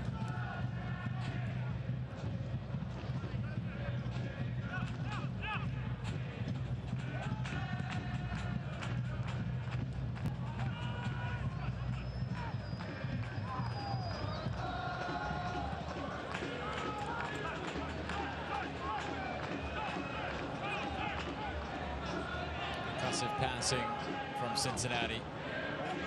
Nashville in back.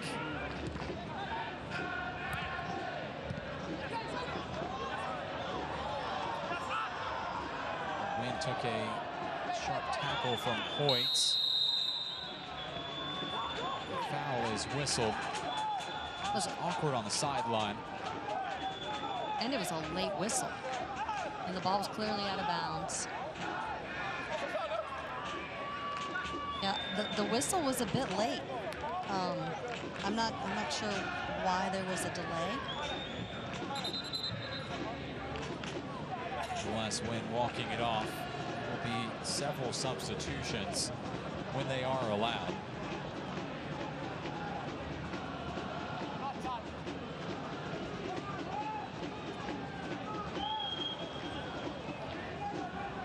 First is for Nashville, and this is a debut. Look at that. It is Ramon Howell who will come in for Nashville SC.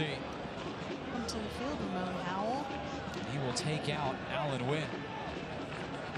It is Howell, the Jamaican. His nickname is Teacher for his leadership skills. He got that nickname when he was in college at Valparaiso. The only goal he's ever scored in Nashville was actually 5 miles away at Rose Park when he was playing against a local college called Belmont.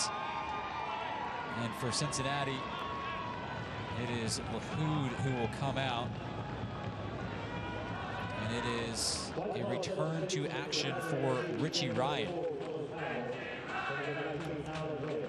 So Richie Ryan will replace Lahoud.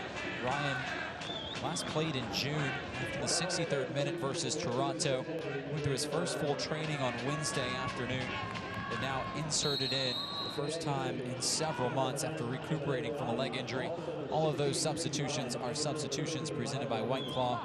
And also sneaking in was Danny Koenig for FC Cincinnati. He replaced Fernando Adi. Wholesale substitutions are likely to be seen in a basketball game and a soccer game, but here we are. Both teams now seemingly positioning themselves for the playoffs and taking out some of their key cogs to see out here the last 16 minutes without injury. Abadawi, now he has the game winner. Gibson shot destroyed. First touch back for Richie Ryan.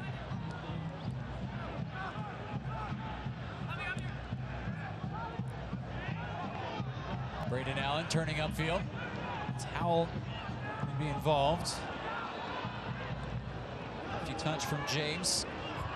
Now Midza. The ball let him down. It's time to vote for today's Budweiser Man of the Match. Find the poll at the official Nashville SC Twitter account at Nashville SC. Partner? Oh, I knew you were going to ask me. I think Alan Wynn. I think Alan Wynn has had back-to-back excellent games so far. I think he's been incredibly dangerous every time he's had the ball. I think he's had a defensive presence where he's stifled some attacks that have been dangerous. And I also think that, you know, he prepared and served a really great ball on the assist. Substitution presented by White Claw. It's Jimmy McLaughlin who will take out the goal scorer, Nazmi Abadawi.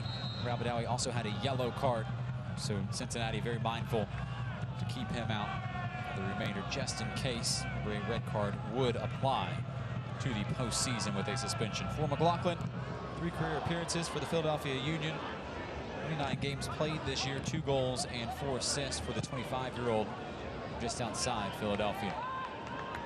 So that concludes the substitutions. Each team has made 3 in the match. So what you see right now for the remainder of the match is what you're going to get.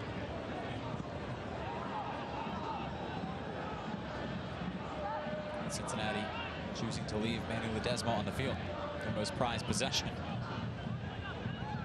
I did notice that. But I do think it was probably a really good decision to get Abadawi out because to rest his legs a little bit. He put a lot of mileage in today. He was very versatile and he was making quite a few runs and he was playing box to box today. So I think it's going to be a well-deserved rest. Quick reminder to fans at home that this match presented to you by Pinnacle Financial. Play hard, bank easy.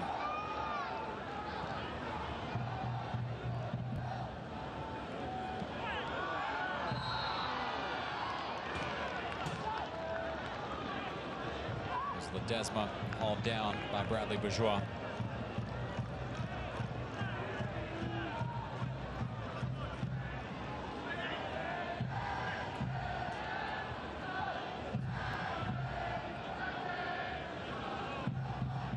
Nashville supporters will their team back into this in the 78th minute.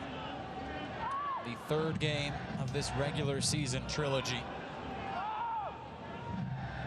Not a single win produced in it. Both of the first two encounters were draws. One in Cincinnati and one in Nashville. Ledesma nearly steered it in.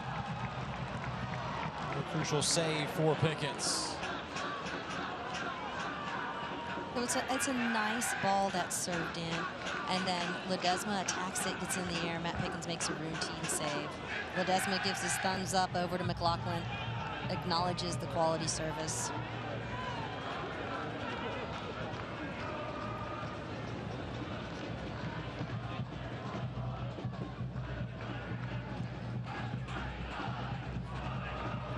Intercepted by Minza. Knights the counterattack, knuckling service. A frustrating night for the young Ghanaian.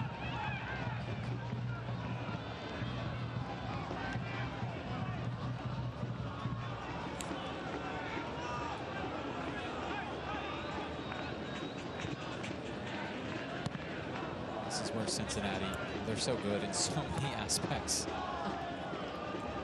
With so much skill on the field, it's sometimes seemingly impossible to get the ball off their foot. They're just filled with so much experience. Koenig in a battle with Bourgeois. Oh, this is nearly turned in. It's off the post. It was almost an own goal.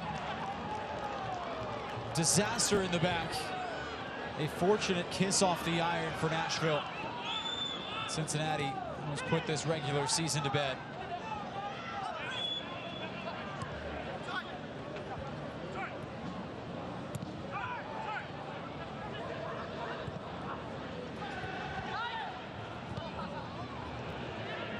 McLaughlin, Ledesma, right-footed service.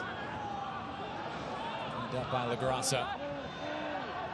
Now Akinyoti looks to stir the boys in gold in the opposite direction. The Koenig is really difficult to deal with. We've got some shirt tugging, a good battle. Liam Doyle comes over to double it, comes off of his tackle, kisses off the post, and he not only saves almost the own goal, but it was off of his foot. Minza, that's a great service! What an equalizer! Brandon Allen to the rescue!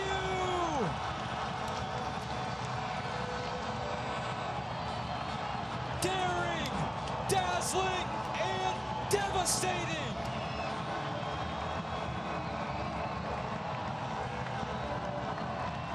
Dex imaging goal for a suddenly surging striker.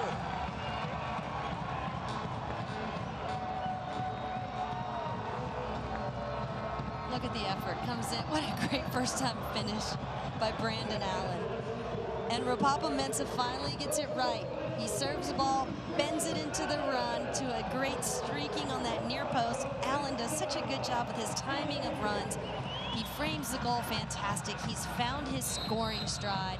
And welcome back, Brandon Allen. Fantastic couple of days for you, young man. And now Cincinnati trying to snatch it right back. It's Corbin Bone! The response of a champion. Pickens baffled in Nashville. Has the lead for a matter of seconds. Shocking at First Tennessee Park. The smoke had not yet cleared. And it's Corbin Bone to silence the crowd.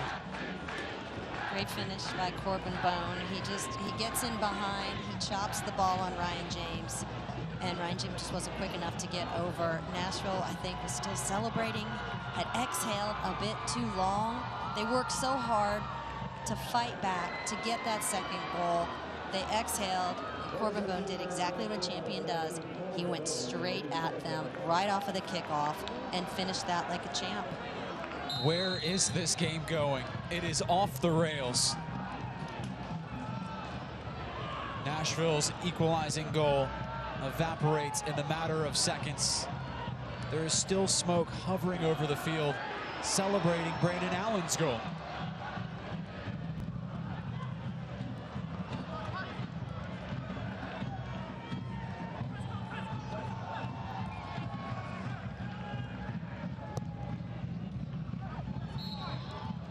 This is all happening in front of tonight's Ashton Real Estate attendance of 9,083, the largest First Tennessee Park crowd of the year in the USL.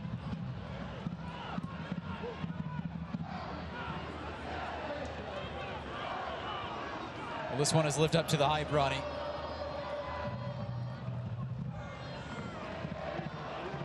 Right now, Nashville quite thankful that it got help today in Ottawa.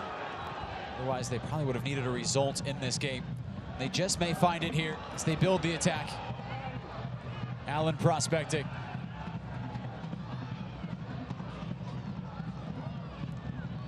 Well, it's deflected. It's Tierpak on the back post. This may have gone off a Cincinnati head. Stand corrected. It will be a goal kick for the visitors.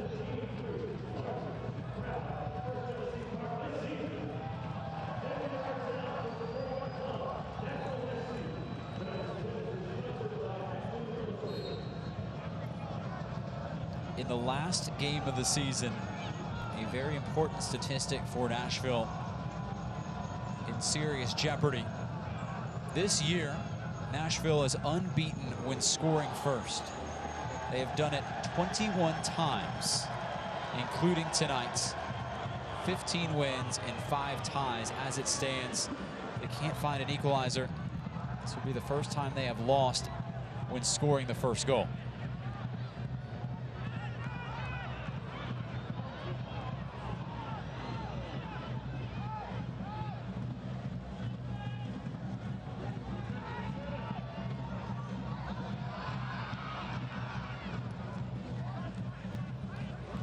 Nashville now picking up a little bit of a habit of conceding late goals. They scored against Toronto twice in the second half, only to see their lead vanish. About the 85th minute, I believe, in that game. Corbin Bone, a near immediate response, almost off the kickoff, to send Cincinnati back ahead. And now they look for more.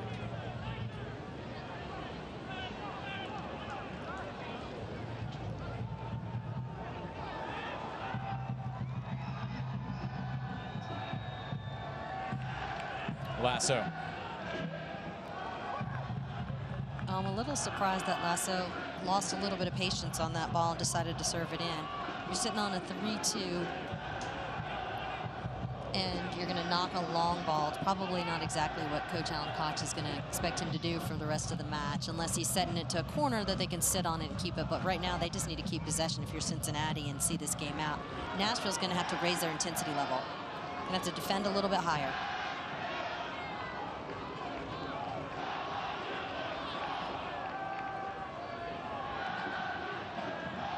Hey, this Nashville group is nothing without those supporters right there.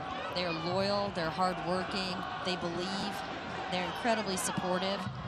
It's been a sheer joy to get to know some of them and watch them cheer on the team this year. They will go ballistic if Nashville can equalize. It'll have to happen right in front of the supporter section.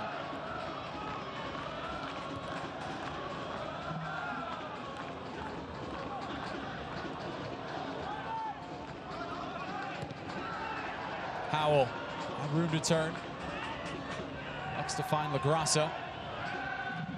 Mensah. It's Mensah. Nearly slipped through James.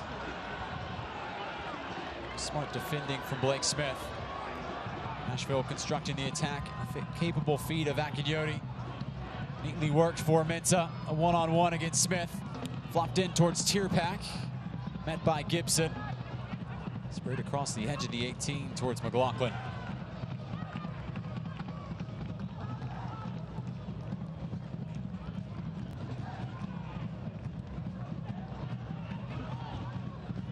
Matt LaGrassa has covered a tremendous amount of space today in the center of that midfield. Since they went to 2 and they took Reed out, LaGrassa's ability to just run and close down space and deny opportunities, and he's been box to box the whole game. He's been real impressive.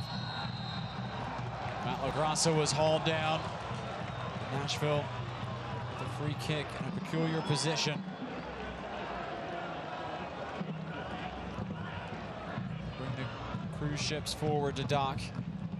William Doyle, the center back, heading forward along with the lanky Bolu Akinyoti, the towering Ropapa Mensah. Bradley Bourgeois also lurking in the area.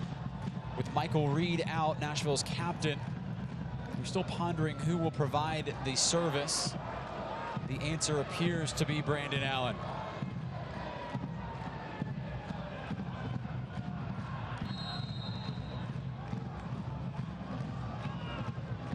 Allen.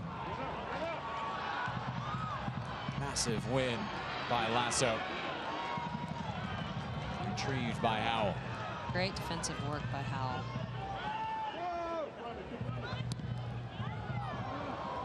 Pack let it run through. Safety first from Lasso. Full-blooded effort from Washington.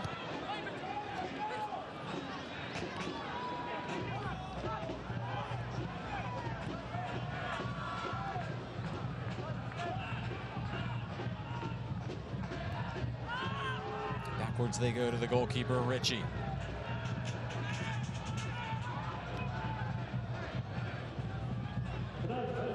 Swing header from Bourgeois. By Gibson. Kept in bounds. Nearing the 90th minute. Washington recruited into the attack. It's an alluring service. Allen. Howell. Akinyoti! Bedlam! At the death, the most incredible rush of life. Open your eyes as wide as you can. Take in every extraordinary pixel. Bolu Akinyoti, a moment that may live in this club's history forever. 3-3 in the 90th minutes.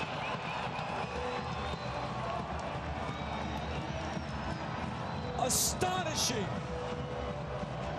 Look at that fantastic effort. And then look at Bolu. Steps right up on his left foot, drives it. There's just no way. Ramon Howell makes a great first effort, right? And look at Bolu. Left-footed, bent with the inside of his foot, going away from Ritchie, far post, upper 90. That is an absolutely world-class finish. Under pressure, 88th minute. Nashville Soccer Club is not gonna quit. Bolu Akinyoti's first goal for Nashville SC. And there is still time left in this one. 3-3 in Cincinnati. Now prodding and probing. Could there potentially be a fourth? Brandon Allen tumbled over. It was Patty Barrett who, the eyes of the Nashville players are appealing, he was tackled. Marcos de Oliveira has work to do.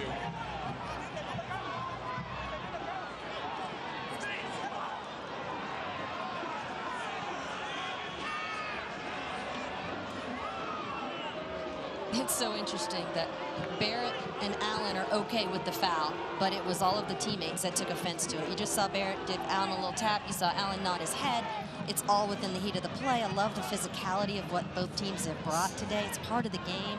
It shows the energy. It shows the passion. And that they're pros. They know how to deal with it, but it is a little heated off of the ball right now. I mean, look at the two sides of those two guys. That is two very strong players just getting, you know, in the heat of the moment, battling.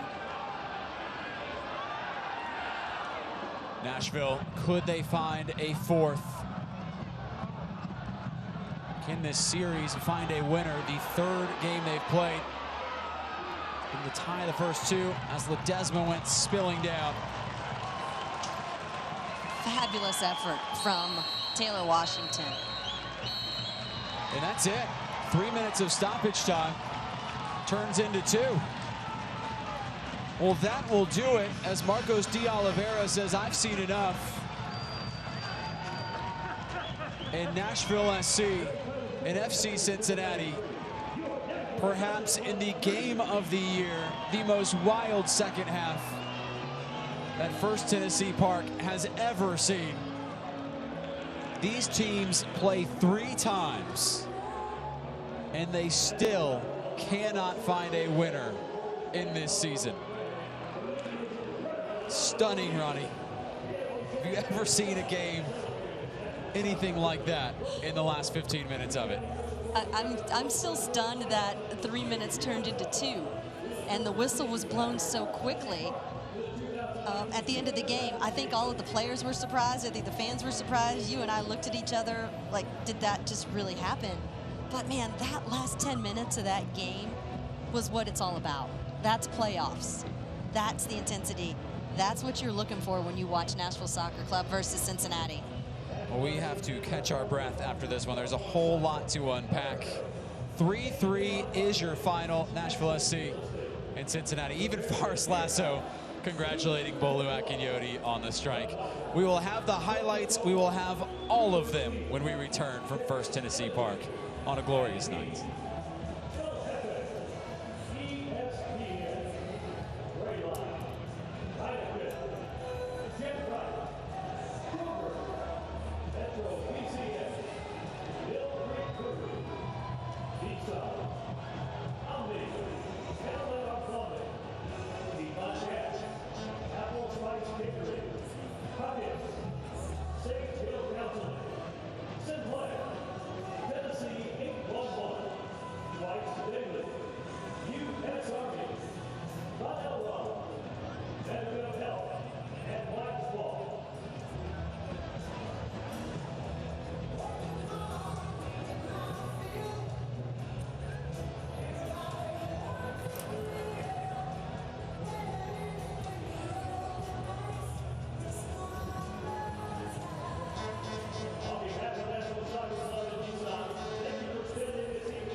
Well, welcome back to First Tennessee Park.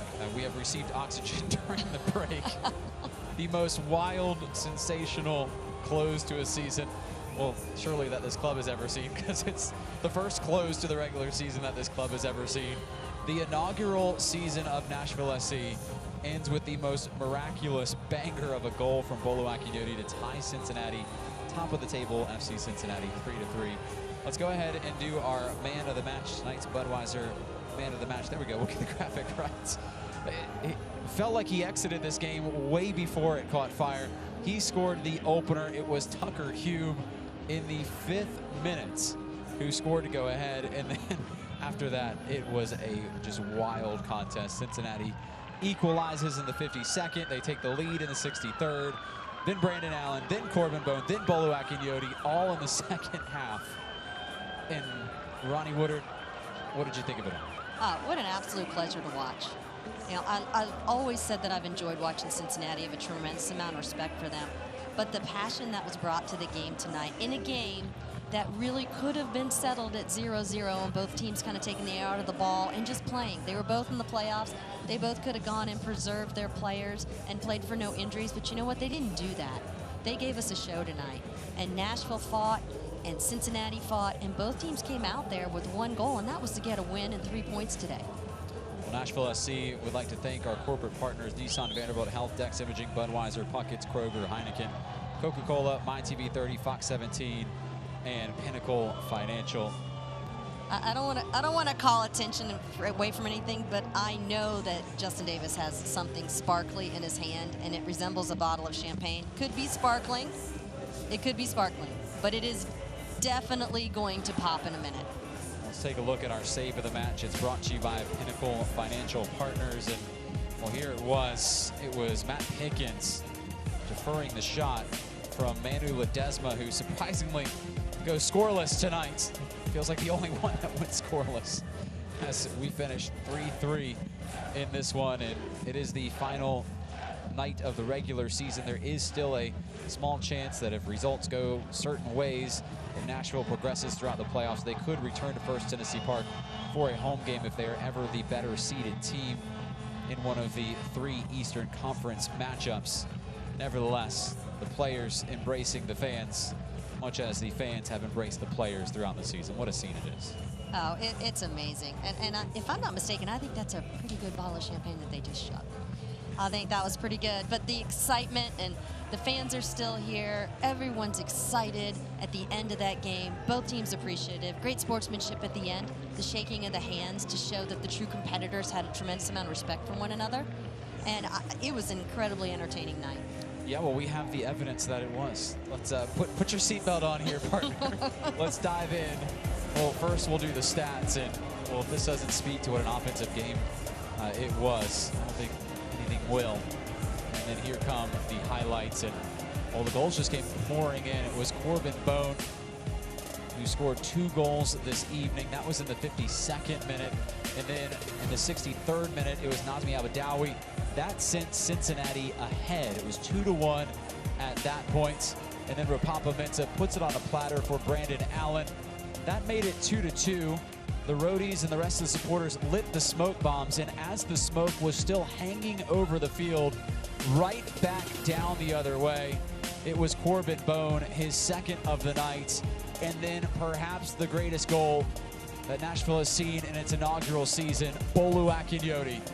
Banger from the top of the 18, and Bedlam breaks out at First Tennessee Park.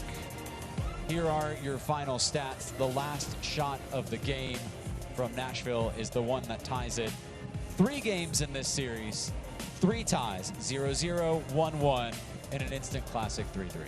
And the 2nd and 3rd game in the matches between Cincinnati and Nashville, Nashville came from behind very late in the match to equalize. Again, we're all leaving here gasping for breath and just talking about how exciting it is to be part of this league.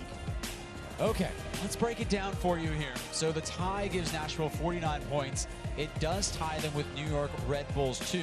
It puts them 2 points over Bethlehem, who has a game on Sunday. New York 2 also has a game on Sunday. Were they to lose that game, it would enact another tiebreaker that would come down to either goals scored or goals differential. It's all on the USL website. However, if Bethlehem were to win on Sunday, Bethlehem would jump both Nashville and New York. So right now, just to break it down for you, Nashville can finish 7th, 6th, or 8th in the USL Eastern Conference and hold one of those seeds going into the playoffs. Obviously, they would want to be the 6th. That would mean a first-round matchup with Pittsburgh right now, but also, more importantly, that would mean that they would have a higher chance of hosting a home game if there was another upset in the conference in the postseason if Nashville were to advance. But, you know, that feels like so far away, considering what we just saw tonight. Ronnie, for all intents and purposes, this may be the last time that we broadcast from First Tennessee Park. Your general thoughts on this season and the journey that it was. And what a season of growth. And, you know, I know we're talking about all the what ifs. They could be 6, they could be 7, they could be 8, but you know what? They're in the top 8, and they are still playing. And what a monumental moment and an honor to be here throughout this season, to watch this team grow, to watch them evolve, to get to know Coach Smith, to get to know the players. and to be able to witness the foundation being laid for the future of Nashville Soccer Club. It's been invigorating, it's been humbling, it's been exciting, and it's been an honor to watch them grow as a group. Well, it has been quite the season. We've had so many people that are so important in how we've produced these broadcasts, and something to be very proud of is our whole production crew: Michael Fox, Bob Ivy, Paul Joyner, Matt Westerman, Mike Welsh, Sam Roberts, Phil Benjamin, Aaron Kastorf, David Dillbeck, of course Travis Porterfield, the man who's been in our ear for about 8 months now as our producer, our interns Taylor, Austin, Paris. I mean, there's so many people that have touched this broadcast, including you, partner. It's been a pleasure to broadcast games with you this season. Well, to be honest, I'm the Rookie of the Year in the USL, and you are Teacher of the Year. You are my sensei. Thank you for limping me through it. Thank you for teaching me about broadcasting. It's been a joy. It's been fun, and I look forward to that game on Saturday. And also a big credit to our Nana Taha, who spent the season on the sidelines. And it started raining right after the game finished, so she actually got to escape the rain. She's even up in our broadcast booth. Avoiding the rain. Our producer Travis says for you to turn around and be on camera here to say goodbye, but she has declined. But when I look back at this season, and I know we're running out of time here, it's such a captivating ending. And that was the perfect ending to the regular season. It started out with a bang in February with a downpour at First Tennessee Park. It finishes with a 90-minute banger from Bolu Akinyodi and the fans going ballistic. An absolute scene at First Tennessee Park. And I almost forgot a special shout out to our dear friend Pauline, who we shouted out to, I think, in the New York game, and she wasn't watching. And by the way, Pauline is Coach Gary Smith's mother. She watches every game religiously, and this is her second shout out on the air. She's the biggest fan, and I am positive that she jumped off the couch, screamed, and cheered when that ball went in the back of the net from Bolu. Ronnie, partner, thank you so much for everything this season. Thank you. It's been a joy. Absolutely. That will do it from First Tennessee Park, our final game of the regular season. For everybody involved in the broadcast, I'm John Friedman saying so long from Middle Tennessee. We will leave you with these astonishing highlights on a wild night. Nashville SC ties league champions FC Cincinnati 3-3. It was a perfect night. It was a perfect regular season. Nashville SC in the playoffs, and they are coming in hot. Enjoy the playoffs, everybody. We will talk to you when we broadcast next, whenever that may be. Thank you so much for watching.